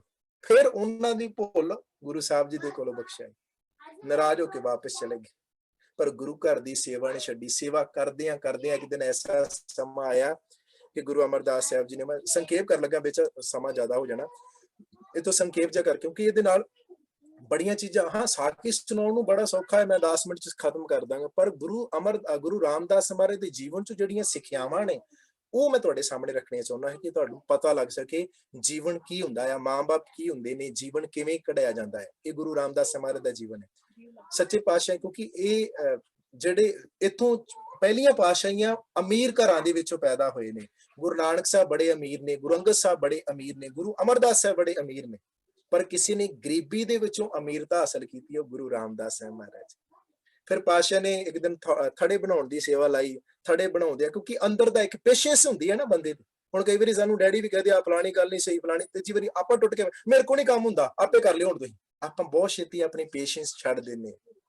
ਗੁਰੂ ਅਮਰਦਾਸ ਸਾਹਿਬ ਜੀ ਨੇ ਪੇਸ਼ੈਂਸ ਚੈੱਕ ਕੀਤੀ ਦੋਨਾਂ ਜਵਾਈਆਂ ਦੇ ਵਿੱਚੋਂ, ਤੇ ਪਾਸ ਹੋਏ ਨੇ ਭਾਈ ਜੇਠਾ ਜੀ। ਭਾਈ ਜੇਠੇ ਜੀ ਨੂੰ ਥੜੇ ਤੇ ਬਿਠਾਇਆ, ਉਸੇ ਥੜੇ ਤੇ ਬਿਠਾ ਕੇ ਫਿਰ ਪਾਤਸ਼ਾਹ ਨੇ ਕਿਹਾ, ਇਹ ਸੰਖੇਪ ਕਰ ਰਿਹਾ ਆਪਣੀ ਗੱਲ ਨੂੰ ਮੈਂ। ਤੇ ਜਦੋਂ ਪਾਤਸ਼ਾਹ ਜੀ ਨੇ ਭਾਈ ਜੇਠਾ ਜੀ ਨੂੰ, ਬਾਬਾ ਬੁੱਢਾ ਜੀ ਨੂੰ ਕਿਹਾ ਕਿ ਇਹਨਾਂ ਦੇ ਸੋਹਣੇ ਬਸਤਰ ਪਾ ਕੇ ਲਿਆਓ, ਬਸਤਰ ਪਾ ਕੇ ਨਵਾ ਕੇ ਲਿਆਂਦਾ, ਸੋਹਣੇ ਬਸਤਰ ਪਾ ਕੇ ਤਖਤ ਤੇ ਬਿਰਾਜਮਾਨ ਕੀਤਾ। ਤੇ ਬਾਬਾ ਬੁੱਢਾ ਜੀ ਨੇ ਗੁਰਤਾ ਗੱਦੀ ਦਾ ਤਿਲਕ ਲਾਇਆ। ਤਿਲਕ ਦਾ ਮਤਲਬ ਮੱਥੇ ਤੇ ਤਿਲਕ ਲਾਉਣਾ ਨਹੀਂ ਬੇਟਾ, ਖਾਸ ਗੱਲ ਖਿਆਲ ਰੱਖਿਓ। ਗੁਰਬਾਣੀ ਦਾ ਤਿਲਕ, ਜਿਹੜੀ ਪੋਥੀ ਸੀ ਗੁਰੂ ਨਾਨਕ ਮਹਾਰਾਜ ਜੀ ਨੇ ਗੁਰੂ ਅੰਗਦ ਸਾਹਿਬ ਜੀ ਨੂੰ ਦਿੱਤੀ, ਉਹ ਗੁਰੂ ਅੰਗਦ ਸਾਹਿਬ ਜੀ ਨੇ ਗੁਰੂ ਅਮਰਦਾਸ ਸਾਹਿਬ ਜੀ ਨੂੰ ਦਿੱਤੀ। ਉਹ ਬਾਣੀ ਦੀ ਪੋਥੀ ਜਿਹੜੀ ਸੀ ਸੀਸ ਉੱਪਰ ਰੱਖੀ ਬਾਬਾ ਬੁੱਢਾ ਜੀ ਨੇ, ਉਹਦੇ ਵਿੱਚ ਗੁਰੂ ਅਮਰਦਾਸ ਸਾਹਿਬ ਜੀ ਦੀ ਬਾਣੀ ਐਡ ਸੀ। ਉਹ ਬਾਣੀ ਦਾ ਤਿਲਕ ਭਾਵ ਬਾਣੀ ਦਿੱਤੀ ਅੱਗੇ। ਮੱਥੇ ਤੇ ਤਿਲਕ ਲਾਉਣਾ ਸਿੱਖੀਜ਼ਮ ਦੇ ਵਿੱਚ ਨਹੀਂ ਹੈਗਾ। ਖੈਰ, ਉਹ ਬਾਣੀ ਜਿਹੜੀ ਸੀ ਬਾਬਾ ਬੁੱਢਾ ਜੀ ਨੇ ਦਿੱਤੀ। ਗੁਰਤਾ ਗੱਦੀ ਦੀ ਜੋਤ, ਗੁਰੂ ਨਾਨਕ ਦੀ ਜੋਤ ਜਿਹੜੀ ਅੰਦਰ ਜਗਾਈ। ਹੁਣ ਆਪ ਗੁਰੂ ਅਮਰਦਾਸ ਸੰਗਤ ਚ ਬੈਠੇ ਨੇ ਤੇ ਕਹਿ ਰਹੇ ਨੇ, ਗੁਰੂ ਰਾਮਦਾਸ ਸਾਹਿਬ ਮਹਾਰਾਜ ਜੀ ਤੁਸੀਂ ਕੁਝ ਮੁੱਖ ਤੋਂ ਸੁਣਾਓ। ਤੇ ਪਾਤਸ਼ਾਹ ਜੀ ਦੀ ਅੱਖਾਂ ਦੇ ਵਿੱਚੋਂ ਨੀਰ ਸੀ ਬੇਟਾ, ਤੇ ਕਹਿੰਦੇ ਸੀ, ਪਾਤਸ਼ਾਹ ਜੋ ਹਮਰੀ ਬਿਦ ਹੋਤੀ ਮੇਰੇ ਸਤਿਗੁਰਾ, ਸਾਬਦ ਤੁਮ ਹਰ ਜਾਣੋ ਆਪੇ, ਹਮ ਰੁਲਤੇ ਫਿਰਤੇ ਕੋਈ ਬਾਤ ਨਾ ਪੁੱਛਤਾ, ਗੁਰ ਸਤਿਗੁਰ ਸੰਗ ਕੀਰੇ ਹਮ ਥਾਪੇ। ਪਾਤਸ਼ਾਹ ਮੈਨੂੰ ਤੇ ਕੋਈ ਲਾਗੇ ਨਹੀਂ ਸੀ ਲਾਉਂਦਾ, ਮੈਂ ਕੀੜਾ ਸੀ, ਮੇਰੇ ਵੱਲ ਤੱਕਦਾ ਵੀ ਕੋਈ ਨਹੀਂ ਸੀ। ਪਾਤਸ਼ਾਹ ਤੂੰ ਆਪਣੇ ਲੜ ਲਾਇਆ, ਲੜ ਲਾ ਕੇ ਸੇਵਾਦਾਰ ਬਣਾਇਆ, ਸੇਵਾਦਾਰ ਤੋਂ ਜਵਾਈ ਬਣਾਇਆ। ਪਾਤਸ਼ਾਹ ਇੰਨੀਆਂ ਰਹਿਮਤਾਂ ਕਰਦੀ ਹੈ, ਜਵਾਈ ਤੋਂ ਤਖਤ ਦਾ ਬਿਰਾਜਮਾਨ ਕੇ ਬੈਠਾ ਸੋਢੀ ਪਾਤਸ਼ਾਹ ਰਾਮਦਾਸ ਸਤਿਗੁਰੂ ਕਹਾਵੇ। ਬਚਪਨ ਦੇ ਵਿੱਚ ਜਿਹੜੇ ਕਈ ਦਿਨ ਭੁੱਖੇ ਰਹਿਣ ਵਾਲੇ ਗੁਰੂ ਰਾਮਦਾਸ ਸਾਹਿਬ ਮਹਾਰਾਜ, ਅੱਜ ਉਹਨਾਂ ਦੀ ਨਗਰੀ ਵਿੱਚ ਕੋਈ ਕੁੱਤਾ ਵੀ ਜਿਹੜਾ ਭੁੱਖਾ ਨਹੀਂ ਜਿਸਮਦਾ। ਆਖੋ ਸਤਨਾਮ ਸ਼੍ਰੀ ਵਾਹਿਗੁਰੂ। ਇਹ ਸੀ ਬੇਟਾ ਗੁਰੂ ਅਮਰਦਾਸ, ਗੁਰੂ ਰਾਮਦਾਸ ਸਾਹਿਬ ਮਹਾਰਾਜ ਦਾ ਜੀਵਨ। ਇੱਕ ਛੋਟੀ ਜਿਹੀ ਬੇਨਤੀ ਮੈਂ ਕਰਦਾ ਜਾਵਾਂ, ਜੇ ਮੇਰੇ ਕੋਲ ਸਮਾਂ 5-7 ਮਿੰਟ ਮੈਨੂੰ ਦੇਣਗੇ ਤੇ ਮੈਂ ਤੁਹਾਡੇ ਨਾਲ ਕਿਉਂਕਿ ਆਪ ਜੀ ਦੇ ਸਵਾਲ ਵੀ ਹੋਣਗੇ, ਮੈਂ ਸਵਾਲਾਂ ਦਾ ਜਵਾਬ ਵੀ ਦੇਵਾਂਗਾ। ਇੱਕ ਬੇਨਤੀ ਮੈਂ ਕਰ ਲੱਗਾ ਬੇਟਾ, ਜਿਹਦੇ ਸਿੱਖ ਦੇ ਹੱਥ ਵਿੱਚ ਕੜਾ ਹੁੰਦਾ ਹੈ ਨਾ, ਕੜੇ ਹੋਣ ਤੋਂ ਬਿਨਾਂ ਕੋਈ ਵੀ ਧਾਗਾ ਤਵੀਤ ਜਿਹੜਾ ਹੈ ਨਾ, ਉਹ ਨਹੀਂ ਆਪਾਂ ਸਿੱਖ ਨੇ ਹੱਥ ਵਿੱਚ ਪਾਉਣਾ। ਖਾਸ ਕਰਕੇ ਇਹ ਮੈਂ ਉਹਨਾਂ ਬੱਚੀਆਂ ਨੂੰ ਵੀ ਕਹਿਣ ਲੱਗਾ ਆ, ਜਿਹੜੀਆਂ ਬੱਚੀਆਂ ਰੱਖੜੀਆਂ ਬੰਨ੍ਹਦੀਆਂ, ਧਾਗੇ ਕਦੀ ਰੱਖਿਆ ਨਹੀਂ ਕਰਦੇ, ਕੜੇ ਰੱਖਿਆ ਕਰਦੇ ਨੇ, ਹੱਥ ਕੜੀ ਰੱਖਿਆ ਕਰਦੀ, ਠੀਕ ਹੈ। ਤੇ ਸਿੱਖ ਦੀ ਇੱਕ ਭੈਣ ਨਹੀਂ ਆ ਕਿ ਜਿਹੜੀ ਮੈਂ ਜਿਹਦੇ ਕੋਲ ਮੈਂ ਰੱਖੜੀ ਬਣਾ ਲਈ ਉਹੀ ਭੈਣ ਆ। ਸਿੱਖ ਲਈ ਉਹ ਹਰ ਇੱਕ ਧੀ ਜਿਹੜੀ ਉਹ ਭੈਣ ਹੈ, ਉਹਦੀ ਰੱਖਿਆ ਲਈ ਜਿੱਥੇ ਵੀ ਸਿੱਖ ਖੜਾ ਹੋਏਗਾ ਉਹ ਅੰਗ ਰੱਖਿਅਕ ਬਣ ਜਾਂਦਾ। ਇੱਕ ਛੋਟੀ ਜਿਹੀ ਤੁਸੀਂ YouTube ਤੇ ਵੇਖ ਲਿਓ, ਮੈਂ ਜਿਆਦਾ ਸੰਖੇਪ ਨਹੀਂ ਦੱਸਿਆ ਲੱਗਾ, ਇੱਕ ਫਿਲਮ ਹੈਗੀ ਆ ਤਾਜ, ਸ਼ਾਰਟ ਮੂਵੀ ਹੈ, ਜ਼ਰੂਰ ਵੇਖਿਓ। ਤਾਜ ਦਾ ਮਤਲਬ ਸਿਰ ਤੇ ਪੱਗ ਬੰਨੀ ਕੀ ਆ, ਇੱਕ ਤਾਜ ਆ। ਹਰ ਇੱਕ ਕੁੜੀ ਜਿਹੜੀ ਹੈ ਇਸ ਪੱਗ ਨੂੰ ਦੇਖ ਕੇ ਕਹਿੰਦੀ ਵੀਰ ਦੀ ਪੱਗ ਹੈ, ਹਰ ਇੱਕ ਵੀਰ ਲਈ। ਤੇ ਜਦੋਂ ਵੀਰ ਇਹ ਪੱਗ ਬੰਨ ਕੇ ਕਿਸੇ ਭੈਣ ਵੱਲ ਮਾੜੀ ਅੱਖ ਨਾਲ ਵੇਖੇਗਾ, ਇਹ ਉਹਦੇ ਲਈ ਸ਼ਰਮਨਾਕ ਗੱਲ ਹੋਏਗੀ। ਇਹ ਪੱਗ ਕਿੱਡਾ ਵੱਡਾ ਤਾਜ ਹੈ ਸਿਰ ਤੇ, ਉਹ ਤਾਜ YouTube ਦੇ ਉੱਤੇ ਜ਼ਰੂਰ ਵੇਖਿਓ। ਮੈਂ ਸੰਖੇਪ ਮੈਂ ਨਹੀਂ ਦੱਸਣ ਲੱਗਾ ਕਿ ਉਹਦੇ ਵਿੱਚ ਕੀ ਹੈ, ਪਰ ਤੁਹਾਨੂੰ ਵੇਖ ਕੇ ਸਮਝ ਆ ਜਾਏਗੀ ਕਿ ਤਾਜ ਦਾ ਮਤਲਬ ਕੀ ਹੈ। ਸੋ ਮੈਂ ਆਪਣੀਆਂ ਗੱਲਾਂ ਨੂੰ ਸੰਕੋਚ ਰਿਹਾ। ਸੋ ਕੜਾ ਜ਼ਰੂਰ ਪਾਓ, ਧਾਗੇ ਤਵੀਤਾਂ ਦੇ ਵਿੱਚ ਕੁਝ ਨਹੀਂ ਰੱਖਿਆ, ਧਾਗੇ ਤਵੀਤ ਆਪਾਂ ਬੰਨੇ। ਮੇਰਾ ਟੌਪਿਕ ਨਹੀਂ ਹੈਗਾ ਅੱਜ, ਮਤਲਬ ਕਿ ਸਮਾਂ ਨਹੀਂ ਹੈਗਾ ਕਿ ਮੈਂ ਜਿਹੜਾ ਖੋਲ ਕੇ ਮੈਂ ਤੁਹਾਡੇ ਸਾਹਮਣੇ ਇਹ ਸਾਰੀਆਂ ਗੱਲਾਂ ਕਰਨੀਆਂ ਸਨ ਕਿ ਇਹ ਜਿਹੜੇ ਧਾਗੇ ਤਵੀਤ ਅਸੀਂ ਬੰਨ ਲੈਂਦੇ ਹਾਂ। ਕਈ ਭੈਣਾਂ ਖਾਸ ਕਰਕੇ ਆਪਣੇ ਇੱਕ ਪੈਰ ਦੇ ਵਿੱਚ ਹਨਾ ਕਾਲਾ ਜਿਹਾ ਧਾਗਾ ਬੰਨ ਲੈਂਦੀ ਆ, ਪਤਾ ਨਹੀਂ ਕੀ, ਨਜ਼ਰ ਨਹੀਂ ਲੱਗਦੀ ਹਨਾ, ਸਿੱਖ ਨੂੰ ਨਜ਼ਰ ਨਹੀਂ ਲੱਗਦੀ, ਚੇਤਾ ਰੱਖਿਓ। ਕਿਉਂਕਿ ਸੱਚੇ ਪਾਤਸ਼ਾਹ ਨੇ ਸਾਨੂੰ ਦਾੜਾ ਦਿੱਤਾ ਆ, ਸਿਰ ਦੇ ਉੱਤੇ ਲੰਬੇ ਵਾਲੇ ਕਾਲੇ ਕੇਸ ਦਿੱਤੇ ਹਨਾ। ਜਦੋਂ ਕਾਲੇ ਨਾ ਹੋਣਗੇ, ਚਿੱਟੇ ਹੋ ਜਾਣਗੇ ਹੁਣ ਹਨਾ, ਚਿੱਟੇ ਹੋਣ ਤੋਂ ਬਾਅਦ ਵੈਸੇ ਨਹੀਂ ਨਜ਼ਰ ਲੱਗਦੀ, ਜਦੋਂ ਕਾਲਾ ਆ ਠੀਕ ਆ ਉਦੋਂ ਨਜ਼ਰ ਲੱਗਣੀ ਨਹੀਂ, ਕਿਉਂਕਿ ਕਾਲੇ ਸਾਡੇ ਨਾਲ ਹੀ ਆ। ਇਸ ਕਰਕੇ ਸਿੱਖ ਨੂੰ ਜਾਂ ਕਿਸੇ ਨੂੰ ਵੀ ਧੀ ਭੈਣ ਨੂੰ ਨਜ਼ਰ ਨਹੀਂ ਲੱਗਦੀ। ਸੋ ਮੈਂ ਸਾਰਿਆਂ ਕੋਲੋਂ ਖਿਮਾ ਮੰਗਦਾ ਹਾਂ ਜੇ ਮੈਂ ਕੋਈ ਵੱਧ ਘੱਟ ਸ਼ਬਦ ਕਹਿ ਗਿਆ ਹੋਵਾਂ, ਉਹਦੇ ਲਈ ਖਿਮਾ। ਔਰ ਇੱਕ ਬੇਨਤੀ ਤੁਹਾਨੂੰ ਐਕਸਰਸਾਈਜ਼ ਕਰਨ ਲਈ ਕਹਿਣ ਲੱਗਾ, ਅੱਜ ਜਦੋਂ ਵੀ ਕਲਾਸ ਖਤਮ ਹੋਏਗੀ, ਜਿਨ੍ਹਾਂ ਦੇ ਕੋਲ ਮੰਮੀ ਪਾਪਾ ਹੈ ਨੇ, ਕੁੱਟ ਕੇ ਹੱਗ ਕਰਨੀ ਹੈ, ਠੀਕ ਹੈ। ਤੇ ਡੇਲੀ ਐਕਸਰਸਾਈਜ਼ ਕੀ ਆ, ਮੰਮੀ ਪਾਪਾ ਨੂੰ ਆਈ ਲਵ ਯੂ ਜ਼ਰੂਰ ਬੋਲਣਾ ਆ, ਮੈਂ ਤੁਹਾਨੂੰ ਬਹੁਤ ਪਿਆਰ ਕਰਦਾ। ਸਾਡੀ ਮੰਮੀ ਪਾਪਾ ਨਾਲ ਕਨੈਕਸ਼ਨ ਬਣਿਆ ਰਹੇਗਾ, ਤੇ ਜਿਨ੍ਹਾਂ ਦਾ ਕਨੈਕਸ਼ਨ ਬਣਿਆ ਰਹਿੰਦਾ ਆ ਉਹਨਾਂ ਨੂੰ ਲਾਈਟ ਆਉਂਦੀ ਰਹੇਗੀ, ਤੇ ਜਿਨ੍ਹਾਂ ਨੂੰ ਲਾਈਟ ਆਉਂਦੀ ਰਹੇਗੀ ਉਹ ਕਦੀ ਵੀ ਆਪਣੇ ਮਾਰਗ ਤੋਂ ਖਿਸਕਣਗੇ ਨਹੀਂ। ਅੱਜ ਕੱਲ ਦੇਖੇ ਹੋਣੇ ਸਾਡੇ ਬੱਚੇ ਭੈਣ ਭਰਾ ਕਈ ਖਿਸਕ ਜਾਂਦੇ ਮਾਰਗ ਤੋਂ, ਜੀਵਨ ਚ ਖਿਸਕ ਜਾਂਦੇ ਆ। ਜਦੋਂ ਸਕੂਲ ਤੋਂ ਬਾਅਦ ਕਾਲਜ ਪੈਂਦੇ ਆ ਤੇ ਕਾਲਜ ਦੇ ਵਿੱਚ ਮਾਰਗ ਤੋਂ ਭਟਕ ਜਾਂਦੇ ਆ, ਨਸ਼ਿਆਂ ਵਾਲੇ ਪਾਸੇ ਪੈ ਜਾਂਦੇ ਆ ਜਾਂ ਹੋਰ ਮਾੜੇ ਕੰਮਾਂ। ਉਹਦਾ ਕਾਰਨ ਕੀ ਕਿ ਮਾਂ-ਬਾਪ ਦੇ ਨਾਲ ਕਨੈਕਸ਼ਨ ਟੁੱਟਾ। ਇਸ ਕਰਕੇ ਮਾਂ-ਬਾਪ ਨਾਲ ਕਨੈਕਸ਼ਨ ਬਣਾ ਕੇ ਰੱਖੋ, ਜੋੜ ਕੇ ਰੱਖੋ। ਕੋਈ ਵੀ ਗੱਲ ਹੋਵੇ, ਇੱਕੋ ਗੱਲ ਕਹਿਣ ਲੱਗਾ, ਸਭ ਤੋਂ ਵਧੀਆ ਮਿੱਤਰ, ਸਭ ਤੋਂ ਵਧੀਆ ਦੋਸਤ ਹੋਰ ਕੋਈ ਨਹੀਂ ਹੈ ਸਿਵਾਏ ਮਾਂ-ਬਾਪ ਤੋਂ। ਹੋਰ ਕੋਈ ਭਾਵੇਂ ਜਿੰਨਾ ਮਰਜ਼ੀ ਖੱਬੀ ਖਾਣਾ ਕਿ ਨਾ ਮੈਂ ਤੇਰਾ ਪੱਕਾ ਦੋਸਤ ਆ, ਕੋਈ ਪੱਕਾ ਪੁੱਕਾ ਦੋਸਤ ਨਹੀਂ ਜੇ।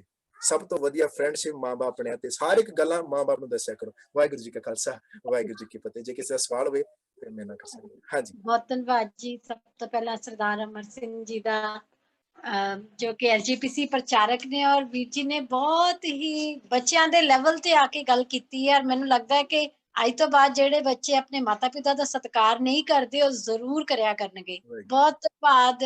ਮੈਂ ਵੀਰ ਜੀ ਨੂੰ ਬੇਨਤੀ ਕਰਾਂਗੀ ਕਿ ਜ਼ਰੂਰ ਇੱਕ ਦਿਨ ਫਿਰ ਕਿਸੇ ਦਿਨ ਸਮਾਂ ਕੱਢ ਕੇ ਸਾਡੇ ਨਾਲ ਦੁਬਾਰਾ ਜੁੜਨ ਤੇ ਬੱਚਿਆਂ ਨੂੰ ਹੋਰ ਬਹੁਤ ਵਧੀਆ ਜੋ ਸਿੱਖਿਆਵਾਂ ਨੇ ਉਹ ਦੇਣ। ਬਹੁਤ ਸਾਰੇ ਹੈਂਡਰੇਜ਼ ਵੀ ਹੋ ਰਹੇ ਨੇ, ਕੁਝ ਬੱਚੇ ਗੱਲ ਵੀ ਕਰਨਾ ਚਾਹ ਰਹੇ ਨੇ, ਕੁੜੀਆਂ ਦੇ ਸਵਾਲ ਨੇ, ਪਰ ਸਮੇਂ ਦੀ ਸੀਮਾ ਨੂੰ ਦੇਖਦੇ ਹੋਏ ਅਸੀਂ ਕੇਵਲ ਕੁਝ ਕੁ ਹੈਂਡਰੇਜ਼ ਲਵਾਂਗੇ ਜੀ। ਸਭ ਤੋਂ ਪਹਿਲਾਂ ਜਸਮੀਤ ਕੌਰ ਜੀ, ਮੈਂ ਉਹਨਾਂ ਨੂੰ ਬੇਨਤੀ ਕਰਾਂਗੀ ਕਿ ਉਹ ਆਪਣੀ ਵੀਡੀਓ ਨੂੰ ਸਟਾਰਟ ਕਰਨ।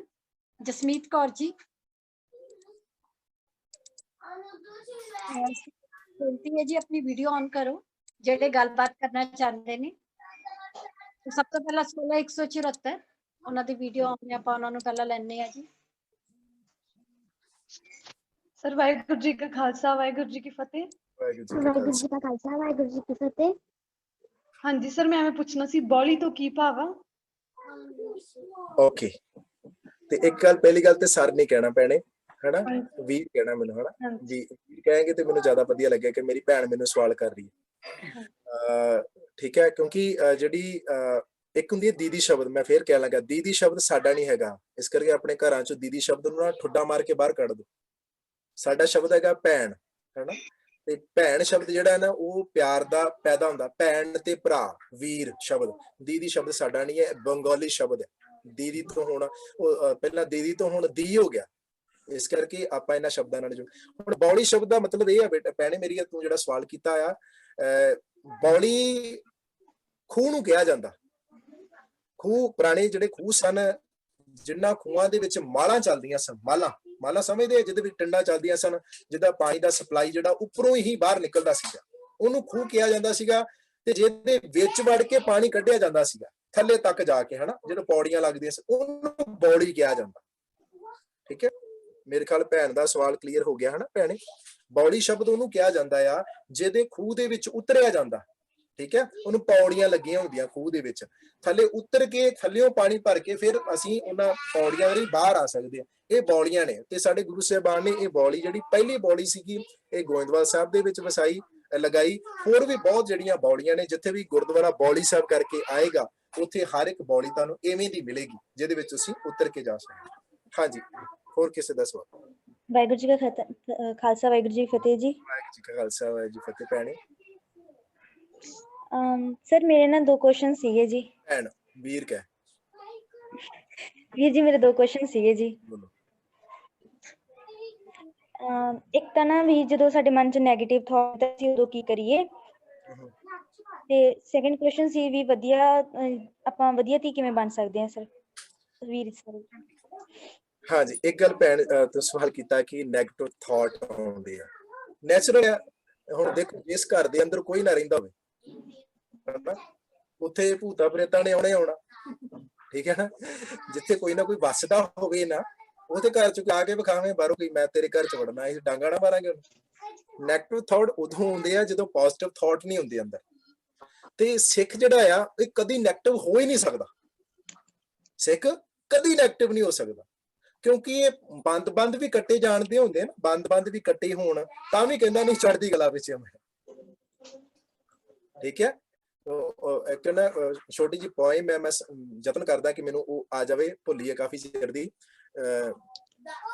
ਉਹਦੇ ਐਂਡ ਦੇ ਉੱਤੇ ਉਹਦੀ ਲਫ਼ਜ਼ ਹੈਗੇ ਸੀ ਨਾ, ਅਜੇ ਤੇ ਸਾਡੀਆਂ ਰਗਾਂ ਵਿੱਚ ਕਲਗੀਧਰ ਦਾ ਖੂਨ ਹੈ, ਹਨਾ। ਕੱਟ ਬੰਦ ਦੇ ਭੱਠੀਆਂ ਚ ਚੋਕਦੇ ਆਰਿਆਂ ਨੂੰ ਸੋਪਦੇ, ਮੇਰੀ ਜਵਾਨੀ ਕੱਢ ਕੇ ਮੇਰੀ ਜਵਾਨੀ ਬਲ ਕੇ ਗਾਵੇ ਕਿ ਕੁਰਾਗੀ, ਕਿ ਧਰਮ ਪਿੱਛੇ ਮਰਨ ਵਿੱਚ ਦਸ਼ਮੇਸ਼ ਦੇ ਦੁਲਾਰਿਆਂ ਦੀ ਜਿੰਦ ਲਈ ਸਕੂਨ ਹੈ। ਕੋਈ ਜ਼ੁਲਮ ਕੋਈ ਸਿਤਮ ਸਾਨੂੰ ਝੁਕਾ ਨਹੀਂ ਸਕਦਾ, ਸਾਨੂੰ ਮਿਟਾ ਨਹੀਂ ਸਕਦਾ, ਅਜੇ ਤਾਂ ਸਾਡੀਆਂ ਰਗਾਂ ਵਿੱਚ ਕਲਗੀਧਰ ਦਾ ਖੂਨ।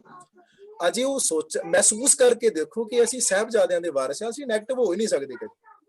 ਤੇ ਖਾਸ ਕਰਕੇ ਚੇਤਾ ਰੱਖਿਓ, ਸੁਸਾਈਡ ਕਦੀ ਸਿੱਖ ਨਹੀਂ ਕਰ ਸਕਦਾ, ਗੁਰੂ ਦਾ ਸਿੰਘ ਨਹੀਂ ਕਰ ਸਕਦਾ। ਇਹ ਉਦੋਂ ਹੀ ਕਰੇਗਾ ਜਦੋਂ ਸਿੰਘ ਦੇ ਅੰਦਰ ਹੋਏਗਾ। ਹੁਣ ਚੇਤਾ ਰੱਖਿਓ, ਸਿੰਘ ਦਾ ਪਹਿਰਾਵਾ ਇਹ ਨਹੀਂ ਆ।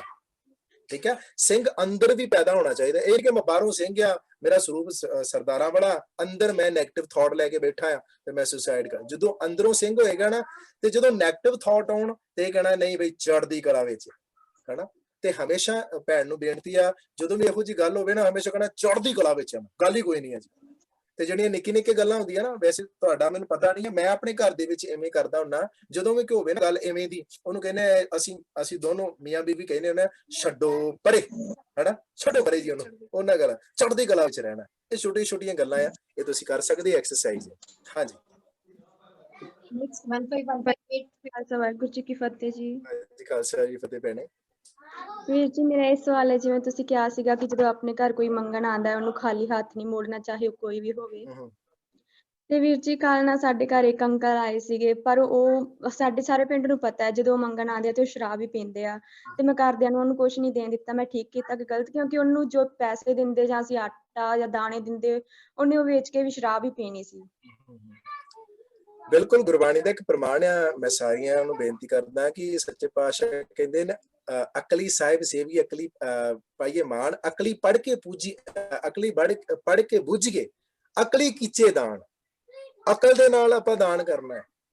ਬਿਲਕੁਲ ਸਹੀ ਗੱਲ ਹੈ, ਜਿੱਥੇ ਵੀ ਦਾਨ ਕਰਨਾ ਹੈ ਅਕਲ ਨਾਲ ਕਰਨਾ ਹੈ। ਸਾਡੀ ਸਿਆਣਪ ਹੋਣੀ ਚਾਹੀਦੀ ਹੈ ਕਿ ਐਵੇਂ ਨਹੀਂ ਕਿ ਹੁਣ ਸੱਚੇ ਪਾਤਸ਼ਾਹ ਨੇ ਜੇ ਸਾਨੂੰ ਮਾਇਆ ਦਿੱਤੀ ਆ ਤੇ ਅਸੀਂ ਮਾਇਆ ਜੇ ਆਪਾਂ ਕਿਸੇ ਨੂੰ ਦੇਣੀ ਨਹੀਂ, ਸਾਨੂੰ ਪਤਾ ਹੋਣਾ ਚਾਹੀਦਾ ਕਿ ਵਾਕਈ ਸਹੀ ਥਾਂ ਤੇ ਲੱਗੇਗੀ। ਮੈਂ ਅਕਸਰ ਇੱਕ ਬੇਨਤੀ ਕਰਦਾ ਨਾ, ਮੈਂ ਛੋਟੇ ਵਿਚਾਰ ਪਾਉਂਦਾ ਰਹਿਣਾ ਆਪਣੇ WhatsApp ਗਰੁੱਪ ਦੇ ਵਿੱਚ। ਮੈਂ ਡੇਲੀ ਵਿਚਾਰ ਪਾਉਂਦਾ। ਮੈਂ ਕੱਲ ਵਿਚਾਰ ਪਾਇਆ ਸੀਗਾ ਕਿ ਸਿੱਖ ਨੇ, ਹਾਂਜੀ, ਅਕਲੀ ਸਾਹਿਬ ਸੇਵੀ ਅਕਲੀ ਪਾਈਏ ਮਾਨ, ਅਕਲੀ ਪੜ੍ਹ ਕੇ ਬੁੱਝ ਗਏ, ਅਕਲੀ ਕੀਚੇ ਦਾਨ, ਨਾਨਕ ਆਖੇ ਰਾਹ ਇਹ ਹੋਰ ਗੱਲਾਂ ਸ਼ੈਤਾਨ। ਕਿ ਇਹ ਰਾਹ ਆ ਅਸਲ। ਧੰਨਵਾਦ ਭੈਣ ਜੀ ਦਾ। ਤੇ ਜਿਹੜੀ ਮੈਂ ਬੇਨਤੀ ਕਰ ਰਿਹਾ ਸੀ ਕਿ ਅਸੀਂ ਜਿਹੜੀਆਂ ਗੱਲਾਂ ਨਾ ਆਪਣੀਆਂ, ਜਦੋਂ ਕਿਸੇ ਨੂੰ ਦੇਣਾ ਵੀ ਹੈ ਕੁਛ, ਸਾਨੂੰ ਪਤਾ ਹੋਣਾ ਚਾਹੀਦਾ ਕਿ ਮੈਂ ਕਿੱਥੇ ਦੇਣ ਲੱਗਾ। ਤੇ ਮੈਂ ਉਹਦਾ ਸਟੇਟਸ ਪਾਇਆ ਸੀਗਾ, ਗੁਰੂ ਘਰਾਂ ਦੇ ਵਿੱਚ ਭਾਵੇਂ ਮੱਥਾ ਘੱਟ ਟੇਕੋ, ਪਰ ਗਰੀਬ ਕਿਸੇ ਦੇ ਨਾਲ ਕੋਈ ਰੁਪਈਆ ਰਕਸ਼ੇ ਵਾਲਾ ਆ ਜਾਂ ਕੋਈ ਸਾਡੇ ਘਰੇ ਗਰੀਬ ਸਬਜ਼ੀ ਵੇਚਣ ਵਾਲਾ ਆ, ਕਦੀ ਸਬਜ਼ੀ ਵੇਚਣ ਵਾਲੇ ਨਾਲ ਬਾਰਗਿੰਗ ਨਾ ਕਰੋ। ਨਹੀਂ, ਉਹ ਕਹਿੰਦਾ 10 ਰੁਪਏ ਦੀ ਗੁੱਛੀ ਆ, ਅਬ ਨਹੀਂ ਲੈਂਦਾ, ਉਹ ਪਰਲਾ 5 ਰੁਪਏ ਦੀ ਦਿੰਦੇ ਆ। ਤੇ ਉਹੀ ਬੰਦਾ ਮਾਲ ਦੇ ਵਿੱਚ ਗਿਆ ਹੋਵੇ ਤੇ ਕਹਿੰਦੇ ਪੈਂਟ ਦਾ ਰੇਟ ਕੀ ਹੈ ਜੀ, ਪਾਰਟੀ ਜੀ ਪੈਂਟ ਜੀ 999 ਰੁਪਏ, ਉੱਥੇ ਆਪਾਂ 1000 ਰੁਪਏ ਦੇ ਕੇ ਆਉਂਦੇ। ਕਦੀ ਬਾਰਗਿੰਗ ਨਹੀਂ ਕਰਦੇ, ਕਦੀ ਡਾਕਟਰ ਨਾਲ ਅਸੀਂ ਬਾਰਗਿੰਗ ਨਹੀਂ ਕਰਦੇ। ਇੱਥੇ ਬਾਰਗਿੰਗ ਹੁੰਦੀ ਆ, ਮਾੜੇ ਨਾਲ ਬਾਰਗਿੰਗ ਹੁੰਦੀ ਆ। ਇਸ ਕਰਕੇ ਇਹ ਗੱਲਾਂ ਦਾ ਧਿਆਨ ਰੱਖਣਾ। ਸਾਨੂੰ ਪਤਾ ਹੋਣਾ ਚਾਹੀਦਾ ਅਸੀਂ ਕਿੱਥੇ ਦਾਨ ਕਰ ਲੱਗੇ ਆ, ਕਿਹਨੂੰ ਖਵਾਉਣ ਲੱਗੇ ਆ। ਸ਼ਰਾਬੀ ਕਬਾਬੀ ਵੇਖ ਲੈਣਾ ਕਿ ਬੰਦਾ ਸ਼ਰਾਬੀ ਕਬਾਬੀ ਤੇ ਨਹੀਂ ਜਾ ਕੇ ਸ਼ਰਾਬ ਤੇ ਨਹੀਂ ਪੀਣ ਲੱਗਾ, ਫਿਰ ਉੱਥੇ ਹਮੇਸ਼ਾ ਧਿਆਨ ਰੱਖਣਾ ਨਹੀਂ ਦੇਣਾ। ਸਹੀ ਕੀਤਾ ਭੈਣ ਤੂੰ।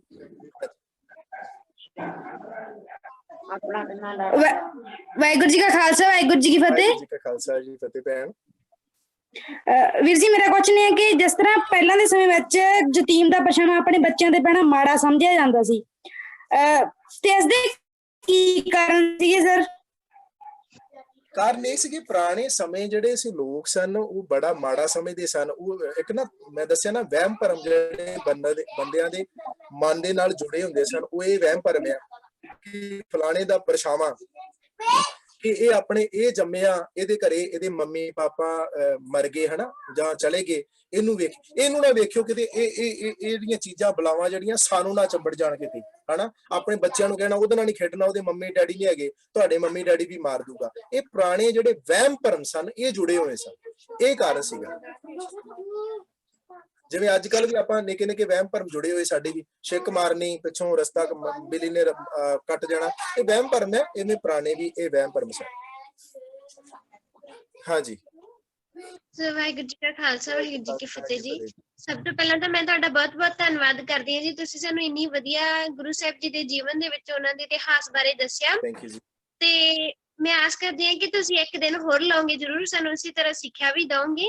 ਤੇ ਸਰ ਮੇਰਾ ਇਹ ਕੁਐਸਚਨ ਸੀ ਕਿ ਜਿਸ ਤਰ੍ਹਾਂ ਤੁਸੀਂ ਦੱਸਿਆ ਕਿ ਜਵਾਈ ਜਿਹੜੇ ਪੁਰਾਣੇ ਸਮੇਂ ਦੇ ਵਿੱਚ ਜਾਂ ਅੱਜ ਵੀ ਨੇ, ਉਹ ਆਪਾਂ ਕਹਿ ਦਈਏ ਕਿ ਉਹ ਬੜਾ ਮਾਣ ਇੱਜ਼ਤ ਕਰਵਾਉਣਾ ਚਾਹੁੰਦੇ ਨੇ, ਜਾਂ ਆਪਾਂ ਕਹਿ ਦਈਏ ਕਿ ਪਰ ਉਹਨਾਂ ਨੂੰ ਆਪਾਂ ਕਿਸ ਤਰ੍ਹਾਂ ਸਮਝਾ ਸਕਦੇ ਹਾਂ ਕਿ ਨਹੀਂ ਭਾਈ ਇਹ ਗਲਤ ਗੱਲ ਹੈ, ਕਿਉਂਕਿ ਉਹ ਵੀ ਆਪਣੇ ਇੱਕ ਤਰ੍ਹਾਂ ਦੇ ਭਰਾਵਾਂ ਦੀ ਤਰ੍ਹਾਂ ਹੁੰਦੇ ਨੇ ਤੇ ਆਪਾਂ ਉਹਨਾਂ ਨੂੰ ਪੁੱਤ ਬਣਾਉਂਦੇ ਆ, ਤੇ ਆਪਾਂ ਉਹਨਾਂ ਨੂੰ ਕਿਸ ਤਰ੍ਹਾਂ ਨੌਲੇਜ ਸਮਝਾ ਸਕਦੇ ਹਾਂ?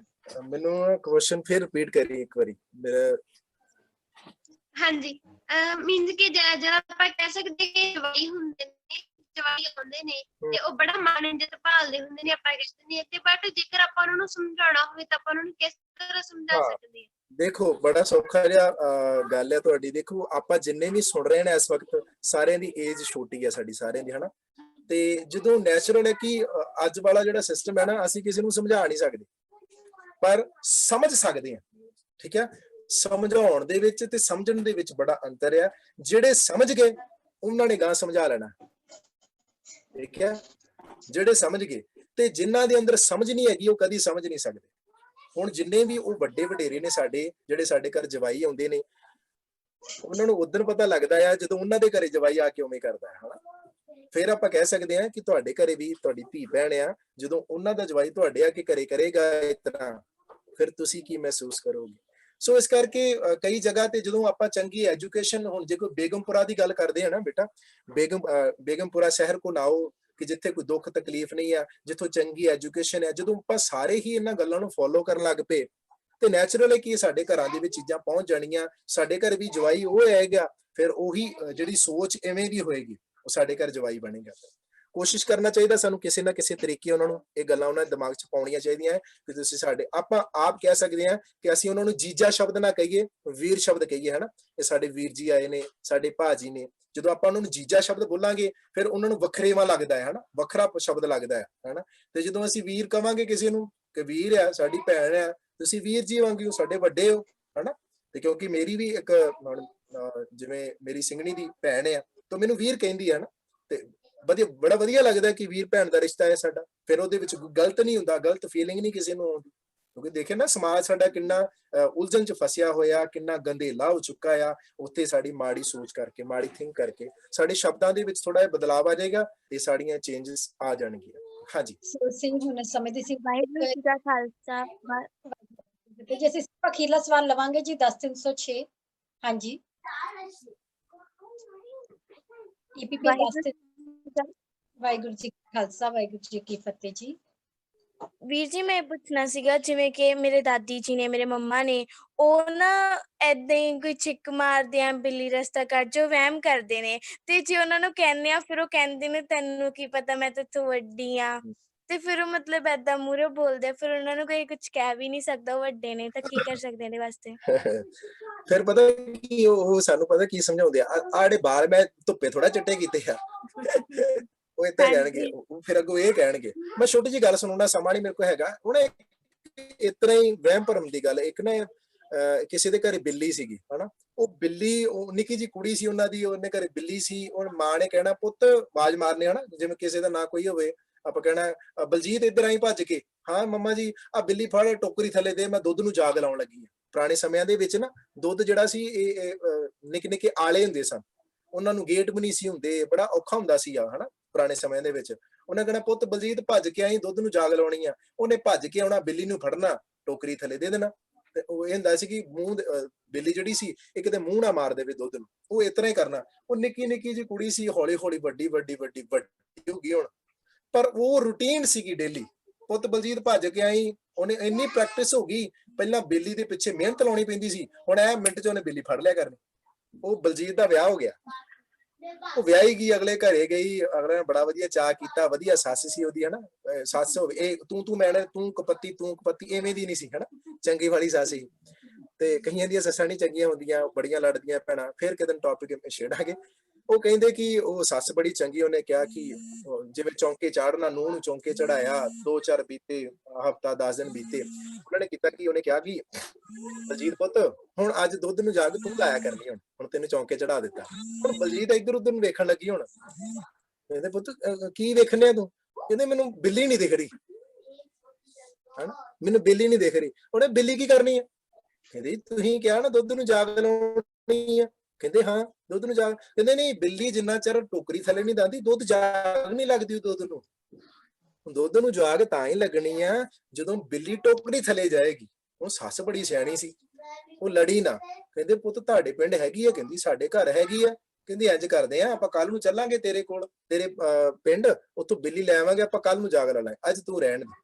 ਉਹ ਦੋਵੇਂ ਸੱਸ ਜਿਹੜੀ ਨੂੰਹ ਸੀ ਉਹ ਆਪਣੇ ਪੇਕੇ ਆਈਆਂ ਉਹਦੇ, ਤੇ ਦੋਵੇਂ ਕੁੜਮ ਕੁੜੀਆਂ ਮਿਲੀਆਂ, ਆਪਸ ਵਿੱਚ ਗੱਲਾਂ ਬਾਤਾਂ ਹੋਈਆਂ।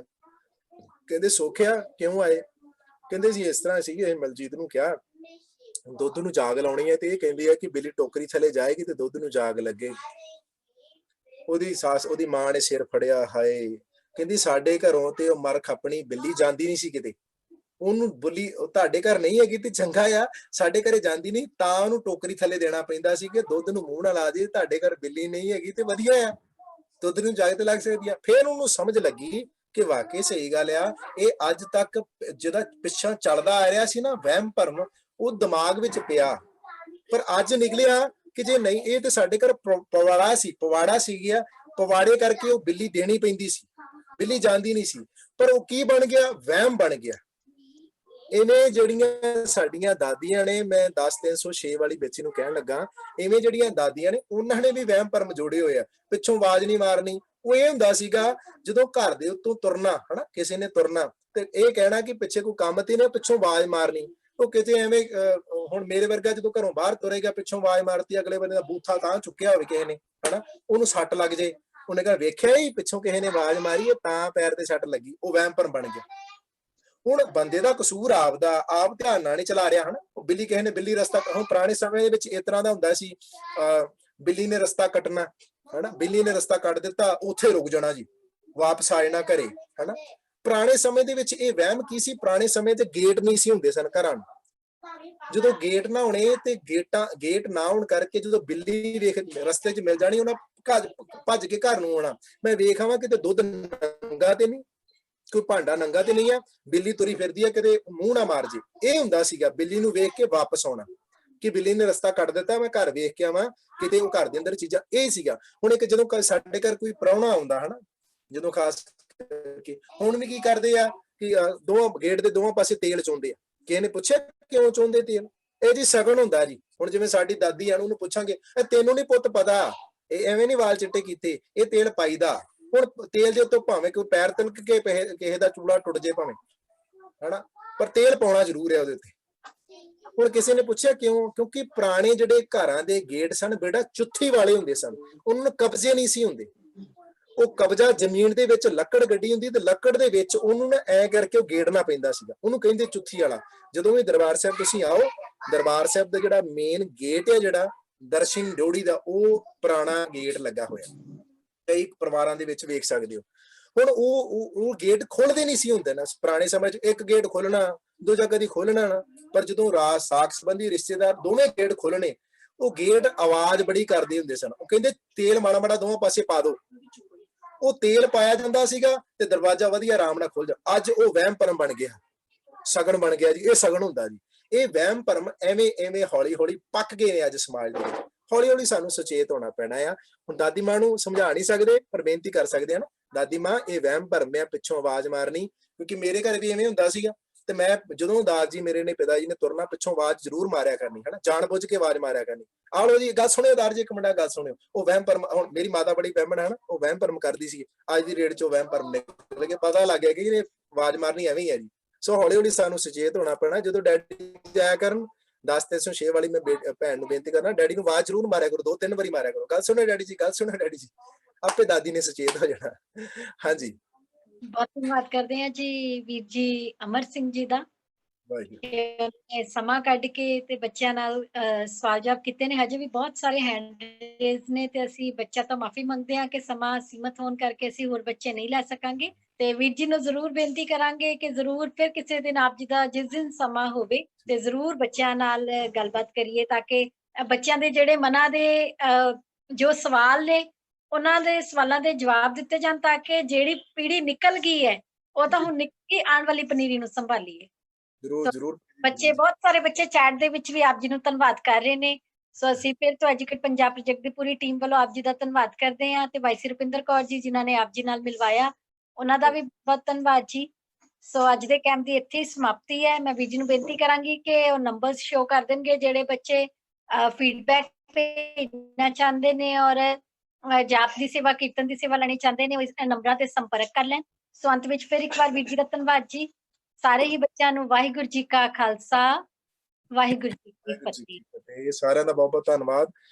ਤੇ ਜੇ ਕਿਸੇ ਨੇ ਫੀਡਬੈਕ ਦੇਣੀ ਹੋਵੇ ਤੇ ਵੈਸੇ ਬਹੁਤ ਜ਼ਿਆਦਾ ਨੰਬਰ ਆਏ ਨੇ ਮੇਰੇ ਕੋਲ, ਮੈਂ ਨੰਬਰ ਆਪਣਾ ਵੈਸੇ ਚੈਟ ਵਿੱਚ ਛੱਡ ਦਿੱਤਾ ਆ, ਤੇ ਜੇ ਕਿਸੇ ਨੇ ਫਿਰ ਕੋਈ ਗੱਲ ਪੁੱਛਣੀ ਹੋਵੇ ਤੇ ਮੈਨੂੰ ਪੁੱਛ ਸਕਦਾ। ਵਾਹਿਗੁਰੂ ਜੀ ਕਾ ਖਾਲਸਾ, ਵਾਹਿਗੁਰੂ ਜੀ ਕੀ ਫਤਿਹ ਜੀ।